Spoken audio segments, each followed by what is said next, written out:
இயேசு கிறிஸ்து நல்லவர். கர்த்தருடைய பரிசுத்த நாமத்துக்கு மகிமை உண்டாகட்டும்.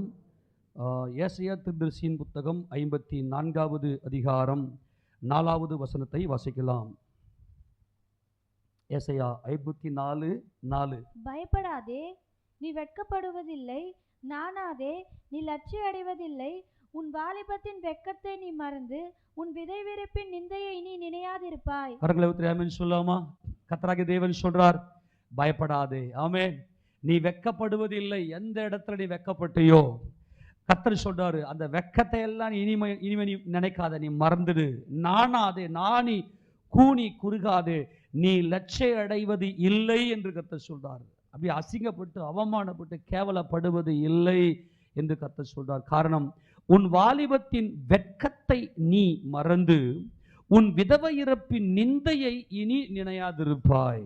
இந்த விதவை இருப்பின் நிந்தை என்பது, என்னால் ஒன்றும் ஆகாது ஆண்டவரே, என்னால முடியாது ஆண்டவரே, என் வாழ்க்கையை, என் அவமானத்தை, என் நிந்தைய போக்குவதற்கு என்னால முடியல அப்படின்னு சொல்லி யாரெல்லாம் யெகோவா தேவனுடைய அந்த இரக்கத்தை நம்பி, யெகோவா தேவனுடைய இரக்கத்தின் மேல நம்பிக்கை வைத்து என்னை வாழ வைக்கிறவர் நீரே என்று சொல்லி அவருடைய சமூகத்தில் வருகிறார்களோ, நீர் என் புருஷனா இருக்கிறீர், நீர் என் புருஷனா இருக்கிறீர், நீர் என் ராஜாவா என்னை ஆதரிக்கிறவர் என்று யாரெல்லாம் இயேசு ராஜாவுடைய சமூகத்தில் வந்தார்களோ, அவர்கள் அவருடைய இரக்கமுள்ள நாமம் நம்மை ஆதரித்து நம்மை வாழ வைத்து என்றென்றைக்கு நம்மை ஆறுதல் படுத்துகிற ஒரு மகிமையின் நாமமாயிருக்கிறது. மறுபடியும் அந்த வசனத்தை வாசிக்கலாம் சேர்ந்து. பயப்படாதே, நீ வெட்கப்படுவது இல்லை. நாணாதே, நீ லட்சிய அடைவதில்லை. உன் வாலிபத்தின் வெட்கத்தை நீ மறந்து உன் விதவை இருப்பின் நிந்தையை இனி நினையாதிருப்பாய். நீ எங்க எல்லாம் வெட்கப்பட்டியோ, எங்க எல்லாம் நீ நிந்தையை அனுபவிச்சியோ, அதை எல்லாவற்றையும் இனி உன் மனசுக்குள்ள அது வராது, அது உன்னை தொடாது, உன் இருதயத்துக்குள்ள அந்த பாதிப்பே இருக்காது என்று கர்த்தர் சொல்லுகிறார். ஏனென்றால் நாம் நல்லா புரிந்து கொள்ள வேண்டும், உன் சிருஷ்டிகரே உன் நாயகர். அதை தொடர்ந்து வாசி 5ஆம் வசனம். உன் சிருஷ்டிகரே உன் நாயகர், சேனைகளின் கர்த்தர் என்பது அவருடைய நாமம், இஸ்ரவேலின் பரிசுத்தர் உன் மீட்பர், அவர் சர்வ பூமியின் தேவன். நல்லா கவனிங்க, இஸ்ரவேல் அதாவது உன் சிருஷ்டிகரே உன் நாயகர், உன்னை படைத்தவர், உன்னை உருவாக்கினவர் தான் உன் புருஷன். நாயகர்னா யாரு? நாயகர்னா யாரு? புருஷன். உன் சிருஷ்டிகர் தான் உன் நாயகர். அவர் யார்? ராஜா. ராஜா அப்படின்னா என்னை பாதுகாத்து பராமரிக்கணும். புருஷன்னா எனக்கு ஜீவனை உண்டாக்கணும். நல்லா கவனிக்கணும். உன் சிருஷ்டிகரே உன் நாயகர். இயேசு ராஜா என் புருஷன். முதல்ல அவர் என் புருஷன். இதுதான் ஹயாஹ். இந்த ஹயாஹ் என்பதுதான் அவர் அனாதி தேவன், சிருஷ்டிகர், சிருஷ்டிகர்த்தர், இருக்கிறவராகவே இருக்கிறவர். இயேசு ராஜா என்னென்னைக்கும் இருக்கிறவர். அவர் அனாதி தேவன். அனாதி தேவன் என்பது ஆதிக்கெல்லாம் முந்தினது. ஆதி என்பது ஒரு பிகினிங், ஒரு தோற்றம். அவர் சர்வத்தையும் சிருஷ்டிப்பதற்காக நமக்காக அவர் ஆதி ஆனார். உன் சிருஷ்டிகரே உன் நாயகர் என்பது இருக்கிறவராகவே இருக்கிறவர். சேனைகளின் கர்த்தர் என்பது அவர் ராஜாதி ராஜா, என் ராஜாவா இருக்கிறார். எந்த ஒரு புருஷனும் தன் மனைவியை எப்படி பண்றானா? போஷித்து காப்பாற்றுகிறானாம். இப்போ நல்லா கவனிங்க, நான் எனக்குன்னு யாருமே இல்லை ஆண்டவரே. இந்த விதவை இருப்பு அப்படின்னா என்ன அர்த்தம்? எனக்கு புருஷன் வேண்டும், என் புருஷன் எனக்கு ஜீவனை உண்டாக்க வேண்டும். ஆமெனா? எனக்கு புருஷன் வேண்டும். இந்த புருஷன் யாராக இருக்கணும்னா, இப்போ எனக்கு உலகத்தில் வாழ்ந்து கொண்டிருக்கிறேன், உலகத்தில் எனக்கு அநேக தேவைகள் இருக்கிறது, நெருக்கங்கள் இருக்கிறது. இதையெல்லாம் எனக்கு கொடுக்கணும்னா என்றென்றைக்கும் இருக்கிறவர் என் சிருஷ்டிகர், என் சிருஷ்டிகர், என் நாயகர், அவர் என் புருஷன். சேனைகளின் கர்த்தர் என்பது அவருடைய நாமம், இஸ்ரவேலின் பரிசுத்தர் உன் மீட்பர், அவர் சர்வ பூமியின் தேவன், சர்வ பூமிக்கும் அவர் தேவன் என்றால் அவர் ராஜா. அவர் ராஜா என்பதில் தான் நாம் அவருக்கு மனைவி என்கின்ற ஒரு பரிபூர்ண அந்த சுகத்துக்குள்ளே நாம் வருகிறோம். இதுதான் ரூத்தின் சரித்திர புத்தகத்தில் நாம் பார்த்தோம்.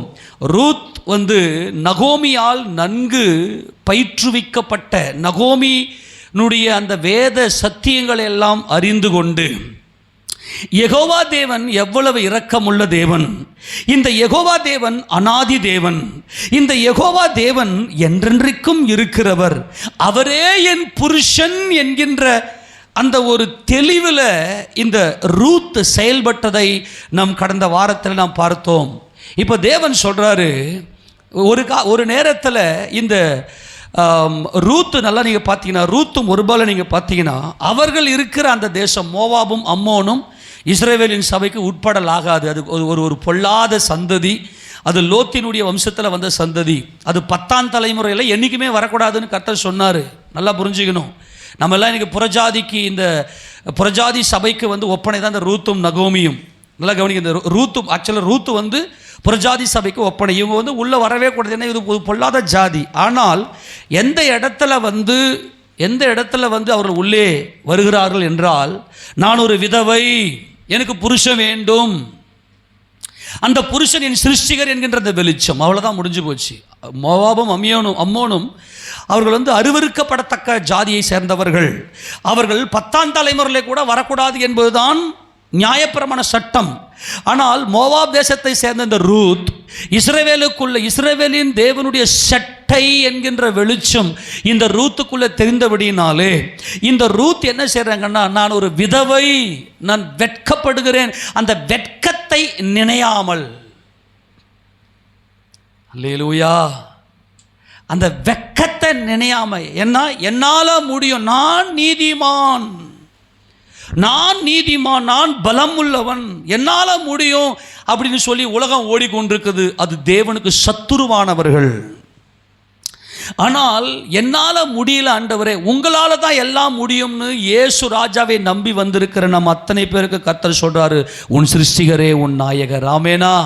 இனி நீ வெட்கப்படுவது இல்லை, இனி நீ லட்சியம் அடைவது இல்லை. நீங்கள் அவருக்குள்ள வந்துட்டீங்கன்னாவே அந்த யெகோவா என்கின்ற அந்த இரக்கமுள்ள நாமம், அந்த இரக்கமுள்ள கர்த்தர், அவர் கர்த்தர் இரக்கமும் கிருபையும் நீடிய சாந்தமும் தயையும் சத்தியமும் உள்ள தேவன். அவர் 1000 தலைமுறைக்கு இரக்கத்தை காக்கிறவர்.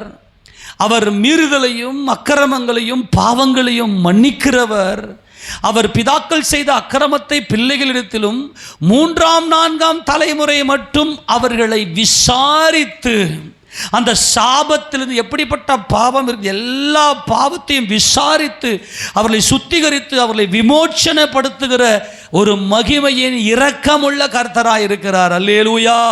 இதைதான் இந்த ரூத், மோவாபிய ஸ்திரியாகிய ரூத் நன்கு அறிந்து கொண்டு, அவளுடைய பார்வையில் என் சிருஷ்டிகர்த்தர் அவர்தான் எனக்கு எல்லாம் என்று சொல்லி அவரையே நம்பி தன்னுடைய சுயநீதியை நம்பாமல், அந்த இரக்கமுள்ள தெய்வம், அந்த இரக்கத்தின் தெய்வம், அந்த யெகோவா தேவன், இயேசு தேவனைய சர்வ சிருஷ்டிக்கும் முந்தின பேராகிய இயேசு ராஜாவையே நம்பி அவள் அந்த இஸ்ரவேலுக்குள்ளே வருகிறாள். நாம் பார்க்கிறோம், அந்த தேசத்தினுடைய மிகுந்த ஆஸ்திகாரனாகிய போவாசுக்கு அவள் மனைவியானாள். கரங்களை ஊத்துறாமின்னு சொல்லாமா? எவ்வளோ பெரிய ஸ்லாக்கியம் தெரியுமா? நல்லா கவனிக்கணும். இப்போ கர்த்தர் சொல்றாரு, நல்லா கவனிங்க. இந்த வசனத்தை எங்கிருந்து வாசிக்கணும்? 2ஆம் வசனத்தை வாசிக்கணும். 54:2 வாசிக்க பார்க்கலாம். உன் கூடாரத்தின் இடத்தை விசாலமாக்கு, உன் வாசஸ்தலங்களில் திரைகள் விரிவாகட்டும். உன் கூடாரத்தை நல்லா விசாலமாக்கு. ஐயோ, என் கூடாரம் ஒன்றும் இல்லையாம போயிருச்சே, என் கூடாரத்தில் யாருமே இல்லையே, என் குடும்பம் ஒன்றும் இல்லாமல் போயிருச்சே அப்படின்னு சொல்லி ஒருவேளை நீ இன்னைக்கு தள்ளாடி கொண்டு வேதனைப்பட்டு வருகலாம். ஆனால் உன் சிருஷ்டிகர்த்தராகிய உன் சிருஷ்டிகர், உன் நாயகர் சொல்லுகிறார், உன் கூடாரத்தின் இடத்தை நீ விசாலமாக்கு, உன் வாசஸ்தலின் திரைகள் விரிவாகட்டும், தடை செய்யாதே, உன் கயிறுகளை நீளமாக்கி, உன் முளைகளை உறுதிப்படுத்து. முளை என்பது இங்கே ஆணி நல்லா ஸ்ட்ராங் பண்ணி அடித்து உன் கூடாரத்தை நல்லா உறுதிப்படுத்து. நீ வலதுபுறத்திலும் இடதுபுறத்திலும் இடங்கொண்டு பெருகுவாய். அல்லேலூயா. ஏன் நீ யாரை நம்பி வந்திருக்கிற? நல்லா புரிந்து கொள்ள. விதவை என்றால் எதுவும் தப்பாக நினைக்கக்கூடாது. நீங்கள், ஆண்டவரே நீர் என்னை படைத்த உம்மாலா மாத்திரம்தான் எனக்கு ஜீவனை உண்டாக்க முடியும், என்னை உயர்த்த முடியும் என்று ஒப்புக்கொள்ளுவது, தேவ சமூகத்தில் நம்மை அர்ப்பணிப்பது. ஆமெனா? எத்தனை என்ன சொல்றது புரியுது? என்னால் முடியாத ஆண்டவரே, நான் பாதியிலே வந்தவர்கள், நான் சிருஷ்டிக்கப்பட்டவன், என் வாழ்க்கையில் ஒரு நிம்மதியை கொடுக்கணும்னா, என் வாழ்க்கையில் ஒரு சமாதானத்தை கொடுக்கணும்னா என்னென்னைக்கும் இருக்கிற ஒருவர் வேண்டும். அவரே என் புருஷன். இயேசு ராஜா என்றென்றைக்கும் இருக்கிறவர். ஆமெனா? அல்லேலூயா. எத்தனை பேருக்கு புரியுது? அவர் தெய்வம். ஆமென் சொல்லுங்க. அவர் தேவாதி தேவன். அவரே என் புருஷன். என் புருஷன் என் ராஜாவா இருக்கிறார். அதுதான் சொல்றார், நீ வலதுபுறத்திலும் இடதுபுறத்திலும் இடங்கொண்டு பெருகுவாய், உன் சந்ததி யார் ஜாதிகளை சுதந்திரத்துக் கொண்டு பாழாய் கிடந்த பட்டணங்களை குடியேற்றுவிப்பார்கள். அப்போ இஸ்ரவேலின் தேவனாகிய கர்த்தருடைய செட்டைகளின் கீழே அடைக்கலமாய் வந்த உனக்கு இந்த செட்டை என்பதுதான் இரக்கமுள்ள நாமம். ஒரு பறவை, ஒரு கழுகு தன் குஞ்சுகளை சுமப்பதற்காக செட்டை விரித்து பாதுகாத்து பராமரிக்கிறது போல, என் இரக்கமுள்ள என் ஆண்டவராகிய இயேசு கிறிஸ்து எனக்காக அவர் கரங்களை விரித்து, அவருடைய அன்பின் கரங்களை விரித்து, அவர் சிலுவையில் ஆணி அடித்து எனக்காக யாவையும் செய்து முடித்து எனக்கு எல்லா விதமான நன்மைகளையும் எனக்கு செய்கிற இரக்கமுள்ள தேவனாய் அவர் இருக்கிறார். ஆமெனா? யாரெல்லாம் இஸ்ரவேலின் தேவனாகிய செட்டைகளின் கீழ் அடைக்கலமாய் வந்தார்களோ அவர்களுக்கு அவர் நிறைவான பலனாய் இருக்கிறார். முதல்ல அடைக்கலம் என்பது முதல்ல உனக்கு சுகத்தை கொடுக்கிறார். சுகம் என்பது உன்னுடைய லைஃப்பில் தேவனால் முன்குறிக்கப்பட்ட தேவ திட்டத்தின்படியான தேவ சித்தத்தின்படியாக உன் குடும்பத்தை கர்த்தர் முதல்ல சுகத்தை கொடுப்பார். ஒரு குடும்பத்தில் சமாதானம் இருக்கும். எந்தெந்த இடத்துலலாம் ஸ்ட்ரகிள் இருக்கிறதோ, எந்தெந்த இடத்துல முட்டுக்கட்டை இருக்குதோ, கர்த்தர் சொல்றார் அதெல்லாம் எடுத்து விசாலமாக்குன்றாரு. அதெல்லாம் வச்சு விசாலமாக்கி உனக்கு அங்கே ஒரு மகிமையான ஒரு சுகம் உண்டாகும், அடைக்கலம் கிடைக்கும், அடைக்கலம் கிடைக்கும். அடுத்தது பலன் என்பது அவர் உன்னை ராஜாத்தியாக பரிபூரணத்துக்குள்ளாக உன்னை நடத்துகிறார். பரிபூர்ணம் தேவ சித்தத்தின்படி நடத்துகிறார். கர்த்தருடைய பரிசுத்த நாமம் மகிமைப்படுவதாக. இன்றைக்கு எல்லாருமே என்ன செய்கிறாங்க அப்படின்னா, ஒருபாலை போல எல்லாருமே அவங்க என்ன பண்ணிட்டாங்கன்னா, ஆண்டவருக்கு ஒரு டாட்டா கட்டு போயிட்டாங்க. எல்லாருமே நிறைய பேர் நீங்கள் வெளியே இருக்கிறாங்க, ஜனலாம் பாருங்கள் பார்க்கல, நாங்களாம் ரொம்ப நீதி உள்ளவங்க, எங்களால் முடியும்னு போகிறாங்க. ஆனால் அவர்களை வெட்கப்பட்டு போவார்கள். ஆனால் கர்த்தர் சொல்கிறார், நீ வெட்கப்படுவது இல்லை. ஆமெனா? நீ வெட்கப்படுவது இல்லை. நீ உனக்கு நாணுவது கிடையாது, உனக்கு லட்சை உண்டாகாது. உன் தேவனாகிய கர்த்தராக இருக்கிற நான் உன்னை மீட்டுக் கொள்ளுவேன் என்று கர்த்தர் சொல்லுகிறார். எத்தனை பேர் சந்தோஷமாக இருக்கிறது? ஆமென் சொல்லாமா? நல்லா கவனிங்க. இங்கே ரூத்தினுடைய பார்வையில் என்ன இருந்துச்சு? நான் வெட்கப்பட்டு போயிடக்கூடாது, நான் வெட்கமடையக்கூடாது, நான் கைவிட்டு விடக்கூடாது, எனக்கு ஜீவன் உண்டாக வேண்டும், நான் கைவிடப்படக்கூடாது, எனக்கு ஜீவன் உண்டாக வேண்டும். ரூத்தினுடைய பார்வையில் ஒரே ஒரு காரியம்தான் இருந்துச்சு. என்றென்றைக்கும் இருக்கிறவராகவே இருக்கிறவர் என் புருஷன் எனக்கு புருஷனாக வேண்டும். இஸ்ரவேலுக்கு யெகோவா தேவன் புருஷனாக இருக்கிறார். நீ எனக்கு பெத்த பிள்ளை என்று கர்த்தர் தீர்க்கதரிசி புத்தகத்தில், எசேக்கியேல் புத்தகத்தில் பார்த்தீங்கன்னா நிறைய சொல்லிக்கினே இருப்பார். இப்போது ரூத்துக்கு இந்த ஒரு தரிசனம் தெளிவாக இருந்துச்சு. என்னை படைத்தவர், என் உருவம் என்னதென்று அறிந்தவர், என் தாயின் வயிற்றிலே என் அங்க அவயங்கள் உருவாவதற்கு முன்பதாகவே அவைகள் அவருடைய புத்தகத்தில் எழுதி வைத்திருக்கின்ற ரகசியம் எல்லாம் நகோமியின் மூலமாய் ரூத் நல்லா இந்த கேட்டு கேட்டு கேட்டு சத்தியத்தை கேட்டு கேட்டு நல்லா ஸ்ட்ராங் பண்ணிக்கினாங்க. என்ன பண்ணிக்கினாங்க அப்படின்னா, எடுத்து வாசிக்கலாம் ஒரு மகிமையான காரியம். என்ன காரியம் அப்படின்னா, எடுத்து ரூத்தின் சரித்திர புத்தகம் திருப்பி கொள்ளுங்க. ரூத்தின் சரித்திர புத்தகம் அங்கே 3வது அதிகாரத்தில் 9வது வசனம் வாசிக்க பார்க்கலாம். நீ யார் என்று கேட்டான். நீ யார் என்று கேட்டான். அவள், நான் உம்முடைய அடியாளாகிய ரூத், நீர் உம்முடைய அடியாள் மேல் உம்முடைய போர்வையை விரியும், நீர் சுதந்திரவாளி என்றாள். ஹல்லேலூயா. இந்த சம்பவம் நமக்கு நல்லாவே தெரியும். நகோமி சொல்றாங்க ரூத்தை பார்த்து, அம்மா என் மகளே, நான் உனக்கு சுகத்தை தேடாமல் இருப்பேனா? உனக்கு அடைக்கலம் தேடாமல் இருப்பேனா? ஏன்னா இஸ்ரவேல் இருக்கக்கூடிய எல்லாருமே சுகமாக இருக்க வேண்டும். ஏன்னா இஸ்ரவேலுக்கு அவர் ராஜாதி ராஜாவாக இருக்கிறார். உனக்கு நான் சுகத்தை தேடாமல் இருப்பேனா அப்படின்னு சொல்லி இவங்க சத்தியத்தை நல்லா போதிச்சு, இந்த போவாஸ் நமக்கு சுதந்திரவாளியாக இருக்கிறான், நீ போயிட்டு நல்லா குளித்து எண்ணெய் பூசி நல்ல வஸ்திரங்களை உடித்து கொண்டு இன்றைக்கு களத்தில் போவாஸ் இன்னைக்கு அறுவடை காலம், அவர் தூற்றி கொண்டிருப்பார், அறுவடையை அங்கே கோதுமை மணிகளை தூற்றி கொண்டிருப்பார், அவர் களத்தில் படுத்துக்கொள்ளுவார். இரவில் பார்த்து நடு உச்சி இரவில் பார்த்தீங்கன்னா காற்றெல்லாம் அடிக்காது இல்லையா? சில நமக்கு நல்லா தெரியும். இப்போ இந்த சம்மர் சீசன்லாம் வெளியே படுக்கும்போது பார்த்தீங்கன்னா திடீர்னு ஒரு நல்ல உச்சி அந்த நடு ராத்திரியில் பார்த்தீங்கன்னா அந்த காற்றெல்லாம் கொஞ்சம் அப்படியே கும்முன்னு இருக்கு இல்லையா? அந்த நேரத்தில் எதுவும் தூற்றலாம் முடியாது. அந்த மாதிரி நேரத்தில் அவர் படுத்துக்கொள்ளுவார், அவர் போர்வையை போர்த்து கொண்டு படுத்துக்கொள்வார். நீ நல்லா குளித்து எண்ணெய் பூசி நல்ல புது வஸ்திரங்களை உன் வஸ்திரங்களை உடித்து கொண்டு நீ போயிட்டு நீ கால் மாட்டில் படுத்துக்க. அவர் நைட்டில் எழுந்து பரண்டு படுக்கும்போது கண்டிப்பாக அவருடைய கால் மாட்டில் இருக்கிற நீ தென்படுவ. அப்போது உனக்கு செய்ய வேண்டியதை உன் சுதந்திரவாளி செய்வான் என்பதை குறித்து நகோமியினுடைய அறிவுறுத்தலின் படி இந்த ரூத் என்ன செய்கிறாங்கன்னா, அவங்க போவாசுடைய களத்துமேட்டுக்கு போகிறாங்க. எங்கே போகிறாங்க? போவாசுடைய களத்துமேட்டுக்கு போகும்போது எல்லாம் இருட்டில் இருக்குது, வேலைக்காரங்கள்லாம் தனியாக படுத்திருப்பாங்க. இவர் மிகுந்த ஆஸ்திகாரன்.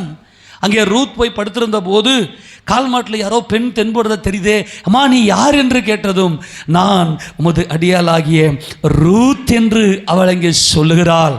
அங்கே சொல்லிவிட்டு ரூத் சொல்கிறாங்க, ஐயா போவாஸ், நீர் என் சுதந்திரவாளி. அமேன் சொல்லுங்க. நீர் என் சுதந்திரவாளி, நீர் என் சுதந்திரவாளி, நீ என் சுதந்திரவாளி. உம்முடைய போர்வையை என் மேல் விரியும், என்னை மனைவியாக்கி கொள்ளும். எனக்கு தேவை என்ன அப்படின்னா சுதந்திரம். நல்லா கவனிக்கணும். எனக்கு தேவை என்னது அப்படின்னா சுதந்திரம். யெகோவா தேவனே தேவாதி தேவன், அவர் என்னென்னைக்கும் இருக்கிறவராகவே இருக்கிறவர். அவருடைய ராஜ்யம் மாத்திரமே இந்த உலகத்தில் நிலையானது, நித்தியமானது. அவருடைய ராஜ்யத்துக்கு முடிவிராது. இன்னைக்கு உலகத்தில் எத்தனையோ ராஜாக்கள் இருந்தாலும் அவர்களெல்லாம் அழிந்து போவார்கள், அவர்களெல்லாம் மனிதர்கள், மாம்சமானவர்கள். ஆனால் யெகோவா வரப்போகிறார், யெகோவா தேவன் வரப்போகிறார். இந்த யெகோவா தேவன் ராஜாதி ராஜா. இந்த யெகோவா தேவன் எல்லாரையும் பாதுகாத்து பராமரிக்கிறவர். நான் மோவாப் தேசத்தை சேர்ந்தவள், நான் புறஜாதியான், நான் அருவருக்கப்படத்தக்கவள். ஆனால் என்னை சிருஷ்டித்தவர் நீரல்லவா, எனக்கு அவருடைய ஜீவ புஸ்தகத்தில் என் பேர் எழுதப்பட வேண்டும். அவ்வளோதான். சுதந்திரவாளி அப்படின்னா என்ன அர்த்தம் அப்படின்னா, ராஜாதி ராஜா. இன்னைக்கு ஒவ்வொரு ராஜ்யத்தில் இருக்கிறவங்களும் மக்கள் தொகை கணக்கெடுப்பு எடுப்பார்கள். மக்கள் தொகை கணக்கெடுப்பு எடுத்து என்னுடைய தேசத்தை எப்படி நான் டெவலப் பண்ணணும், எப்படி என் தேசத்தினுடைய பொருளாதாரத்தை உயர்த்தணும், எப்படி தேசத்தில் ஜனங்களை நான் போஷிக்கணும்னு சொல்லிட்டு டேக்ஸை கொடுக்கறதுக்காக என்ன பண்ணுவாங்கன்னா ஜனத்தொகையை கணக்கிடுவாங்க. எல்லா ராஜ்யங்களையும் நம்ம தேசத்துலேயும் ஜிஎஸ்டி, இன்னிலிருந்து ஜிஎஸ்டி அமலுக்கு வருகிறது இல்லையா? இன்றைக்கி நேற்றா ஜிஎஸ்டி வருது, புது ஜிஎஸ்டி வருது. நிறைய சில பொருள் விலைவாசி ஏற்றம், சில பொருள் விலைவாசி குறைந்திருக்கிறது. இதெல்லாம் நம்ம பார்த்துருக்கிறோம். இப்போ இதெல்லாம் மாம்சத்திலையும் இரத்தத்திலையும் இருக்கக்கூடிய ராஜ்யங்கள். ஆனால் இஸ்ரவேலின் தேவன், அவர் ராஜாதி ராஜா, அவர் என் புருஷனாக உன் சிருஷ்டிகரே, உன் நாயகர், என்னை சிருஷ்டித்தவர் என்கின்ற அந்த வெளிச்சம், அவர் எனக்காக கரங்களை விரித்து என்னை அணைத்துக் கொள்ளும். பாவி என்று என்னை தள்ளாமல், துரோகி என்று என்னை தள்ளாமல் என்னை சேர்த்துக் கொள்ளுகிற அவருடைய ஜீவ புஸ்தகத்தில் என் பெயர் எழுதப்பட வேண்டும். ரூத்துக்கு இருந்ததெல்லாம் ஜீவ புஸ்தகத்தில் என் பெயர் எழுதப்பட வேண்டும். அன்பான தேவஜனமே, கர்த்தராகிய இயேசு கிறிஸ்து இந்த பூமிக்கு சீக்கிரமாக இன்னும் 7 வருஷத்தில் ஆட்சி பண்ண போகிறார். சியோன் மலையில் உட்கார்ந்து ஆட்சி செய்ய போகிறார். அப்பொழுது முதலாம் உயிர்த்தெழுதலுக்கு பங்குள்ளவன் பாக்கியவானும் பரிசுத்தவானுமாய் இருக்கிறான், அவனுக்கு இரண்டாம் மரணத்தின் மேல் அதிகாரம் இல்லை என்று கர்த்தருடைய வேதம் சொல்கிறது. இந்த சத்தியத்தை நன்கு அறிந்த ரூத், இஸ்ரவேலின் தேவனே என் தேவன், அவர் போவாஸ் நீர் என்னுடைய சுதந்திரவாளியாயிருக்கிறீர், ஏனென்றால் நீர் எழுதின உம்முடைய ஜீவ புஸ்தகத்தில் என் பெயர் எழுதப்பட வேண்டுமே, ஆனால் உம்முடைய பெயர் உம்முடைய தேவனாகிய கர்த்தருடைய ஜீவ புஸ்தகத்தில் எழுதியிருக்கிறது. உமக்கு நான் மனைவியாவேனேயானால் என் பெயரும் ஜீவ புஸ்தகத்தில் எழுதப்படும். நீர் சுதந்திரவாளி. எத்தனை பேர் நான் சொல்றது புரியுது இது வரைக்கும்? ஆமெனா? இஸ்ரவேல் ஜனங்க அங்கே சீனாய் மலையடிவாரத்தில் மோசே மலை மேலே போயிட்டு 10 கற்பனையை பெற்றுக்கொண்டு வருவதற்குள்ள இவர்கள் விக்கிரக ஆராதனையில் ஈடுபட்டு கர்த்தருக்கு விரோதமான அருவருப்பான காரியத்தை செய்வார்கள்.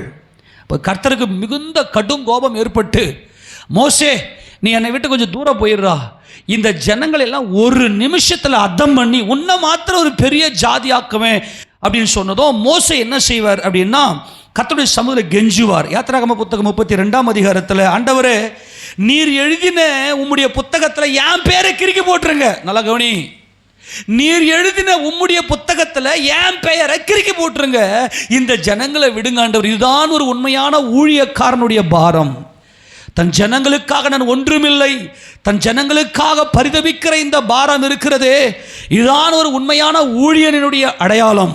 அங்கே அவர் சொல்லுவார், பாருங்க வாசிக்க பார்க்கலாம். 32ஆம் அதிகாரம் யாத்திராகம புத்தகத்தில் 31 வாசிக்க பார்க்கலாம். அப்படியே மோசே கர்த்தரிடத்திற்கு திரும்ப போய், ஐயோ இந்த ஜனங்கள் பொன்னினால் தங்களுக்கு தெய்வங்களை உண்டாக்கி மகா பெரிய பாவம் செய்திருக்கிறார்கள், ஆகிலும் தேவரீர் அவர்கள் பாவத்தை மன்னித்தருளினால் மன்னித்தருளும், இல்லாவிட்டால் நீர் எழுதின உம்முடைய புஸ்தகத்தில் ஏன் பேரை கிறுக்கி போடும். எப்பா கவனிக்கிறீங்களா? ஆதார் கார்டு எத்தனை பேர் வச்சுக்கிறீங்க? கேட்ட கேள்வி கேட்ட பதில் சொல்லணும். எத்தனை பேருக்கு ஆதார் கார்டு இருக்குது? அப்போது எப்பா எல்லாம் என்ன கவனிக்கிறீங்களா? நான் கேட்ட கேள்விக்கு பதில் சொல்லுங்கப்பா. எல்லாம் பேனெல்லாம் கீழே வச்சுருங்க. எங்க பாருங்கள், எத்தனை பேருக்கு ஆதார் கார்டு இருக்குது? கையை உயர்த்துங்க, உங்கள் கையை பார்க்கட்டும். சரி, ஆதார் கார்டு இருக்குதுன்னா கையை கீழே போடுங்க. ஆதார் கார்டு இருக்குதுன்னு என்ன அர்த்தம்? நீங்கள் எந்த பிரஜை? எந்த பிரஜை? மோடியுடைய பிரஜை. இப்போ ஆதார் கார்டு உங்களுக்கு கொடுத்து இதுதான் உங்களுடைய ஐடென்டிட்டி, நீங்கள் இந்திய தேசத்தை சேர்ந்தவர்கள் சொல்லி உங்களுக்கு ஒரு ஆதார் கார்டை கொடுத்து உங்களுக்கு ஒரு அடையாளத்தை கொடுத்து உங்களுடைய பெயரை அவருடைய புக்கில் எழுதி வச்சிருக்காரு. இப்போ நான் என்ன கேட்குறேன்னா, மோடி உங்கள் மரணத்தை தடுக்க முடியுமா? உங்களுக்கு இருக்கக்கூடிய பெயரை மோடி தடுக்க முடியுமா? உங்களுடைய மரணத்தை மோடியால் தடுக்க முடியுமா? உங்களுக்கு நித்திய ஜீவனை கொடுக்க முடியுமா? நீங்கள் என்ன பண்ணுறீங்க? அப்பா எனக்கு ஆதார் கார்டு வந்துருச்சு, நான் எல்லாத்தையும் வாங்கிக்குவேன் அப்படின்னு இந்த ஆதார் கார்டை ஒன்று வச்சுக்கணும். என்ன செய்றீங்க? உலகத்தில் ஓட்டம் ஓடுகிறீங்க. நான் என்ன கேள்வி கேட்குறேன்னா, இந்த உலக ராஜ்யம் எல்லாம் அழிய போகிறது. இது தேவனுக்கு விரோதமான பொல்லாத ராஜ்யம். ஆனால் நித்தியராகிய ஹயாஹ் என்றென்றைக்கும் இருக்கிறவர் இந்த பூமியில் ஆட்சி செய்யவர். அவர் யெகோவா. தம்முடைய ஜனங்களுக்காக தம்முடைய ஜீவனையே கொடுத்து செட்டையை வெறித்து இரக்கத்தை பாராட்டி இருக்கிறார். அந்த இரக்கத்தை நம்பி, ஆண்டவரே என்னால முடியாது, உம்மால மாத்திரமே எல்லாம் கூடும், நான் ஒரு விதவை என்று சொல்லி அவருடைய சமூகத்தை நாடி அவருடைய பலியை, சிலுவையில் ஆணினால் கடாவப்பட்ட அந்த தியாகத்தை அங்கீகரித்து, நான் பாவி, என் பாவத்தை மன்னித்தருளி, அவர்களுடைய பாவத்தை மன்னித்தருளினால் மன்னித்தருளும், இல்லாவிட்டால் என் பெயரை ஜீவ புஸ்தகத்தில் கிறுக்கி போடும் அப்படின்னு யாருடைய பாவங்கள் மன்னிக்கப்பட்டிருக்கிறதோ அவர்களுடைய பெயரை அவருடைய ஜீவ புஸ்தகத்தில் எழுதி வைக்கிறார் இயேசுராஜா. இப்போ நான் என்ன கேட்குறேன்னா, எத்தனை பேருடைய பெயர் ஜீவ புஸ்தகத்தில் இருக்குது? இப்போ ஆதார் கார்டு எத்தனை பேருக்கு கையை தூக்குனீங்க? இப்போ நான் கேட்குற கேள்வி என்னென்னா, எத்தனை பேருடைய பேர் உங்கள் ஜீவ புஸ்தகம் உங்கள் பேர் இருக்குது?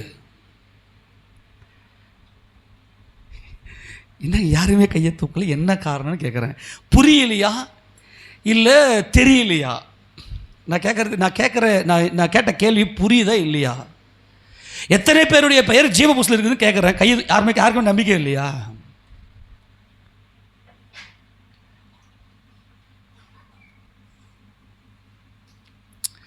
இப்போ வாழ்கிற வாழ்க்கை கண்டிப்பாக நிரந்தரம் கிடையாது, உண்மையா இல்லையா? ஆனால் இயேசு ராஜாவுடைய ஜீவ புஸ்தகத்தில் யார் யாரெல்லாம் எழுதப்பட்டிருக்கிறார்களோ, இயேசு கிறிஸ்து இந்த பூமிக்கு வரும்போது அவங்கெல்லாம் உயிரோடு எழுந்து அவரோடு கூட ஆளுகை செய்ய போகிறாங்க. ஆமெனா? இப்போ நான் கேட்குற கேள்வி என்ன கேள்வினா, யார் யாருடைய பெயர் ஜீவ புஸ்தகத்தில் எழுதப்படும்? ஜீவ புஸ்தகத்தில் எழுதப்படல, ஜீவ புஸ்தகத்தில் என் பேர் இருந்தா என்ன இல்லைனா என்ன நீ சொல்லலாம். யார் யாருடைய பெயரெல்லாம் ஜீவ புஸ்தகத்தில் இல்லையோ அவர்கள் அக்கினி கடலிலே தள்ளப்படுவார்கள். இந்த வசனம் ஃபுல்லாக வாசித்து முடிங்க. அந்த வசனம் உங்களுக்கு காட்டுறேன், வாசி பார்க்கலாம். ஆகிலும் தேவரீர் அவர்கள் பாவத்தை மன்னித்தருளும்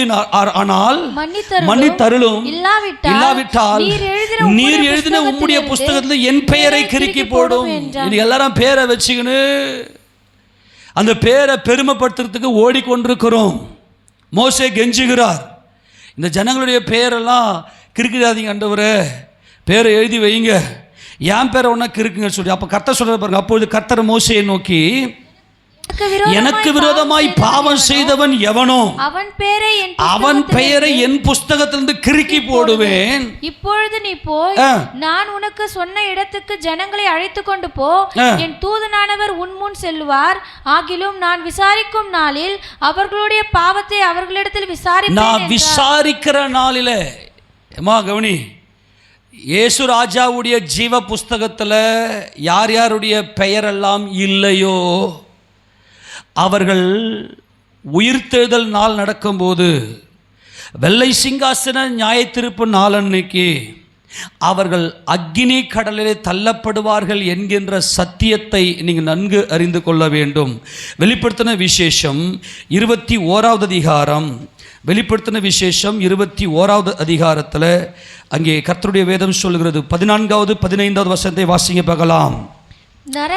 அப்பொழுது 20ஆம் அதிகாரம் 14 15. அப்பொழுது மரணமும் பாதாளமும் அக்கினி கடலிலே தள்ளப்பட்டன. இது இரண்டாம் மரணம். ஜீவ புஸ்தகத்தில் எழுதப்பட்டவனாக காணப்படாதவன் எவனோ அவன் அக்கினி கடலிலே தள்ளப்பட்டான். எங்க தள்ளப்பட்டான்? மரித்தோரின் உயிர்த்தெழுதல் இல்லாவிட்டால் இயேசு கிறிஸ்து எழுந்திருக்கவில்லை. நீங்கள் சபைக்கு வந்திருக்கிறீர்கள், உங்களால் முடியல, என் வாழ்க்கையில் எந்த ஒரு நன்மையும் அனுபவிக்க முடியல, என் வாழ்க்கை முடிந்து போகிற நேரத்தில் ஏசப்பா நீங்கள் எனக்கு இரக்கம் பாராட்டுங்கப்பான்னு சொல்லி ஆண்டகிட்ட ஜெபம் பண்ணீங்க. உங்கள் வாழ்க்கையில் கர்த்தர் நன்மை செய்திருக்கிறார். எத்தனை பேர் இயேசு கிறிஸ்து என் வாழ்க்கையில் நன்மை செய்ய விசுவாசிக்கிறீங்க? ஆமேனா, அல்லேலூயா. ஓகே, கர்த்தர் உங்கள் வாழ்க்கையில் நன்மை செய்திருக்கிறார். இப்போ உங்கள் பெயர் ஜீவ புஸ்தகத்தில் எழுதப்படணும் அப்படின்னா என்ன அர்த்தம்? எப்பொழுது உங்களுடைய பெயர் ஜீவ புஸ்தகம் எழுதப்படும்? நிறைய பேர் அப்படியே உங்கள் பேர் ஜீவ புஸ்தகம் இருக்குதா அப்படின்ற டவுட்லேயே இருக்கிறீங்க. இப்போ உங்கள் பேர் ஆதார் கார்டில் இருக்குதான்னு கேட்டாக்கா எல்லாரும் கையை தூக்குனீங்க. ஆனால் இந்த ஆதார் கார்டு உங்களுக்கு நித்திய ஜீவனை கொடுக்க போகிறது இல்லை. மோடியுடைய அந்த மக்கள் தொகை கணக்கெடுப்பில் ஒரு பிரயோஜனமும் இருக்க போகிறது இல்லை. ஏதோ சும்மா சொற்ப நாள் வாழ்க்கை இது. ஆனால் நித்திய காலமாக நாம் அவரோடு கூட வாழணும் அப்படின்னா அவருடைய ஜீவ புஸ்தகத்தில் பேர் எழுதப்பட்டிருக்க வேண்டும். அவருடைய ஜீவ புஸ்தகத்தில் பேர் எழுதப்படுறது அப்படின்னா என்ன அர்த்தம்னா, என் வாழ்க்கையில் இயேசு என்கின்ற நாமம், யெகோவா என்கின்ற இந்த இரக்கமுள்ள நாமம், இயேசு என்கின்ற இரக்கமுள்ளவர் என் வாழ்க்கையில் எனக்கு நன்மை செய்திருக்கிறார். ஓகே, உள்ளே வந்த உடனே யார் இந்த இயேசு அப்படின்னு சொல்லி நம்ம அவரை பார்க்கும்போது, அவர் சிலுவையில் மரித்தார், அவர் அடக்கம் பண்ணப்பட்டார். அடக்கம் பண்ணப்பட்ட இயேசுவானவர் 3வது நாளிலே அவர் உயிரோடு எழுந்தார். ஆமென் சொல்லுங்க. எப்பொழுது உங்கள் பேர் ஜீவ புஸ்தகத்தில் எழுதப்படும்?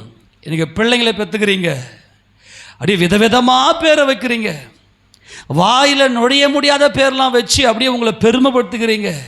நான் என்ன கேள்வி கேட்குறேன்னா, உங்கள் பிள்ளைகளுடைய பெயர் ஜீவ புஸ்தகத்தில் இருக்குதா? உங்களுடைய பிள்ளைகளுடைய பெயர் ஜீவ புஸ்தகத்தில் இருக்குதா? இன்னைக்கு தாய் தகப்பன் எப்படி கண்ணீர் வெடித்து கதறி அழ வேண்டியவர்கள் தெரியுமா? எத்தனை பேருக்கு நான் சுதந்திரவாளியாக போகிறேன், நான் என்றென்றைக்கு இந்த பூமியை சுதந்திரிக்கிற சுதந்திரவாளி, என்கின்ற அந்த வெளிச்சம் எப்போ கிடைக்கும் போது நான் இப்போ எழுதக்கூடாதுன்னு நான் சொல்லிட்டேன். யாருக்குமே இப்போ பயம் வரலையா? எல்லாம் எனக்கு கவனி, யாருக்குமே கொஞ்சம் கூட பயம் வரலையா? இப்போ நான் உங்களுக்கு இன்றைக்கி ஒரு புது காஸ்பல், மறுபடியும் உங்களுக்கு புது காஸ்பல் சொல்கிறேன். என்னது? இயேசு கிறிஸ்து அவர் தேவனுடைய குமாரனாய் அவர் 3வது நாளிலே உயிரோடு எழுந்து பிதாவாகிய தேவனுடைய வலது பாரசத்திலே அவர் உட்கார்ந்திருக்கிறார். அவர் தேவனுடைய குமாரன். மரித்தோர் அத்தனை பேரையும் உயிரோடு எழுப்ப போகிறார். எழுப்பி நியாயம் விசாரிக்க போகிறார். அவர்தான் தேவனால் ஏற்படுத்தப்பட்ட நீதி உள்ள நியாயாதிபதி. இந்த ரகசியம் முழுக்க முழுக்க தோராவில் இருக்கு. தோராவில் எல்லா சத்தியங்களும் உள்ள இருக்கு. யோவான் சுவிசேஷ புத்தகத்தில் இயேசு ராஜாவுக்கு எப்படிப்பட்ட அதிகாரத்தை தேவன் கொடுத்திருக்கிறார்? 5ஆம் திருப்பி கொள்ளுங்களேன். யோவான் சுவிசேஷம் 5ஆம் அதிகாரத்தில் 21 வாசிக்க பார்க்கலாம்.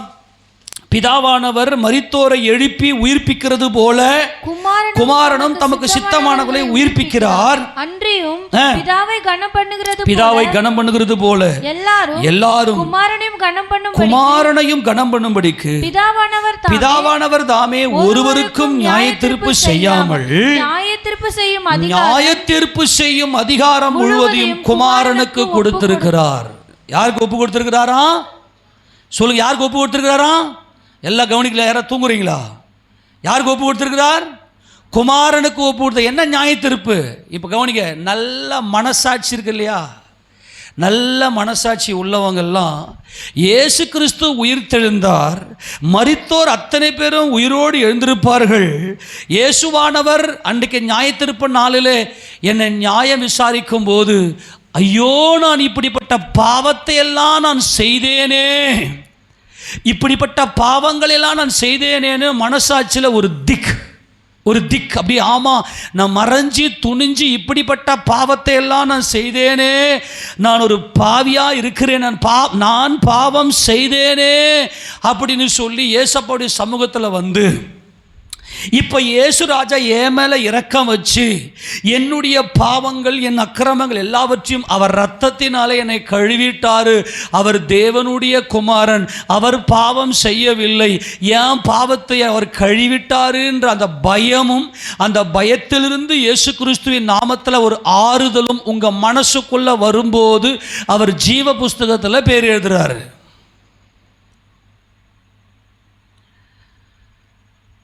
நான் சாவேனே, நான் நித்திய அக்கினி கடலுக்கு போவேனே, கந்தகம் எரிகிற அக்கினி கடலுக்கு நான் தூக்கி வீசப்படுவேனே.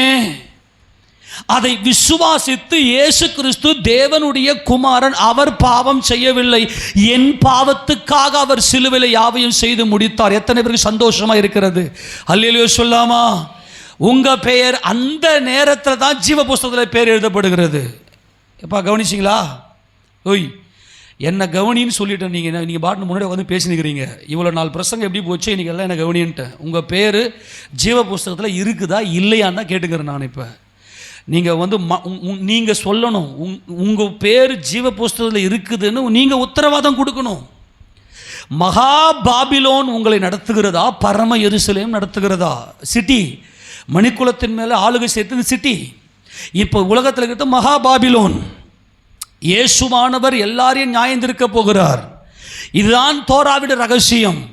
ஆக இப்போ நான் என்ன கேள்வி கேட்குறேன் அப்படின்னா, 1 கொரிந்தியர் 15:19 இம்மைக்குரிய காரியங்களுக்காக மாத்திரம் இயேசுவின் மேல் நாம் நம்பிக்கை வைப்போமே, ஆனால் நம்மை பார்க்கிலும் பரிதபிக்கப்படத்தக்கவர்கள் யாரும் இல்லை.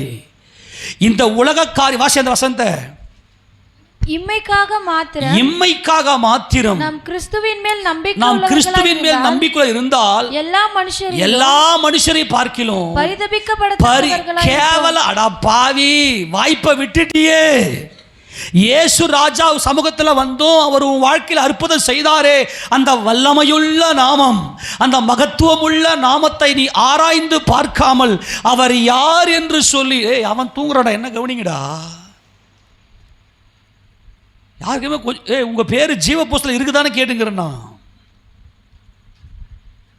உங்களுக்கு யாருக்குமே அந்த கான்ஃபிடன்ஸ் வரலையா, அந்த நம்பிக்கை வரலையா? உங்கள் பேர், உங்கள் பிள்ளைங்க பேர் ஜீவ புஸ்தகம் இருக்குது, இல்லைன்னா அக்னி கடல்.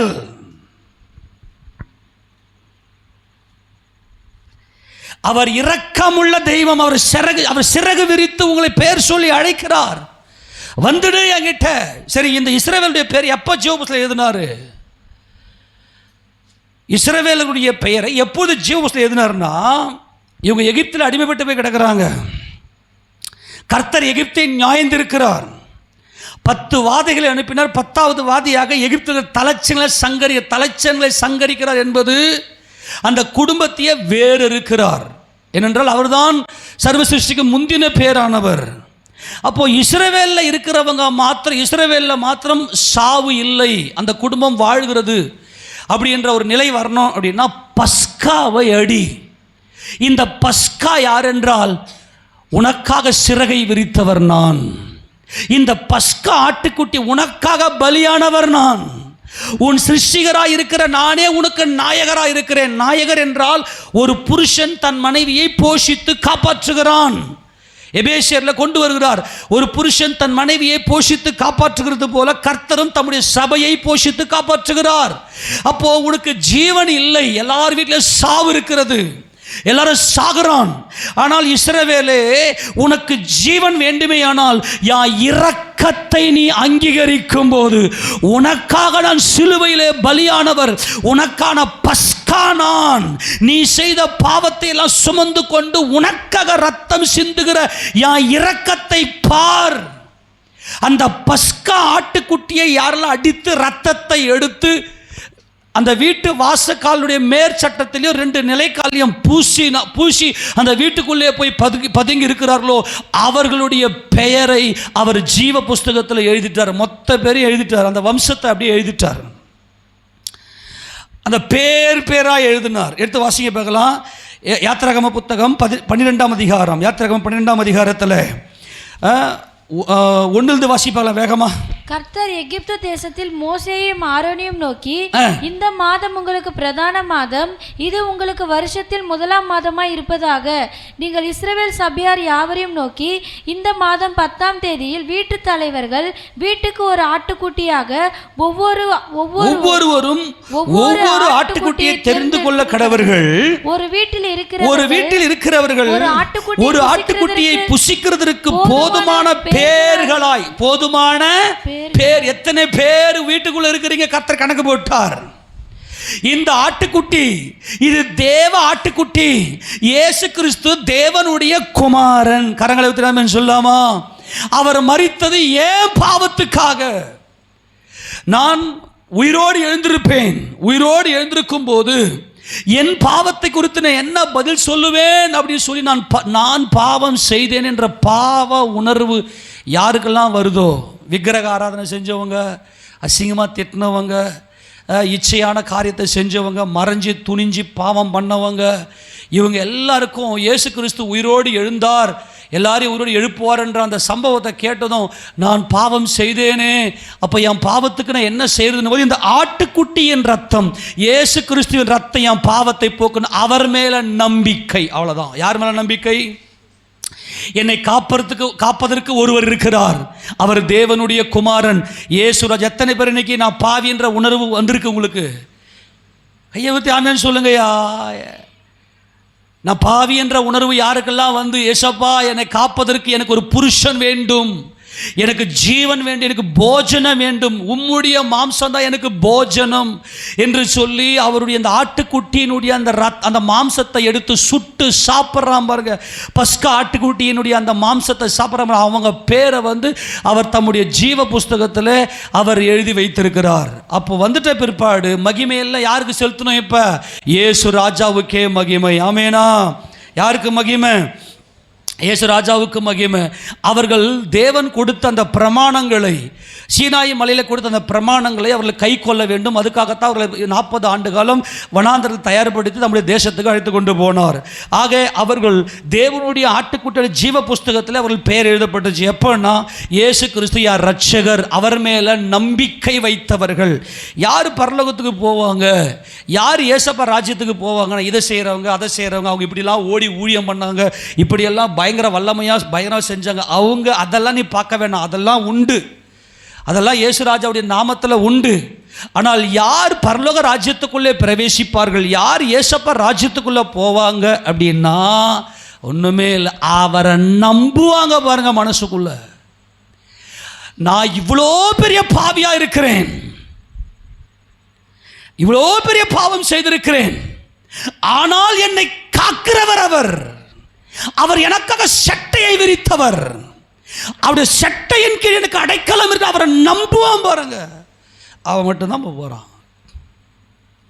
எல்லாரும் நினச்சிருக்கிறாங்க அவங்களாம் பயங்கரமாக ஊழியம் செஞ்சவங்க, அவங்களாம் பயங்கர பரிசுத்தம், அவங்களாம் ஒயிட் அண்ட் ஒயிட்லேயே தான் இருப்பாங்க, வாயை திறந்தாவே புஷு புஷு. ஐயோ, அவங்களாம் அதெல்லாம் கணக்கிலே வராது.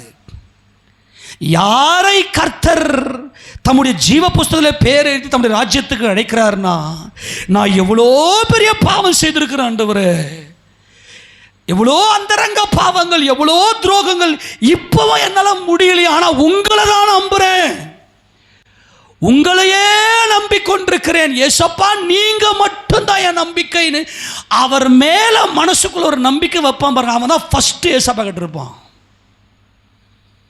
நீ பாவின்னு தள்ளுறவர் அல்ல, நான் விதவை வந்திருக்கிற ஆண்டவரே, என்னால முடியல ஆண்டவரே,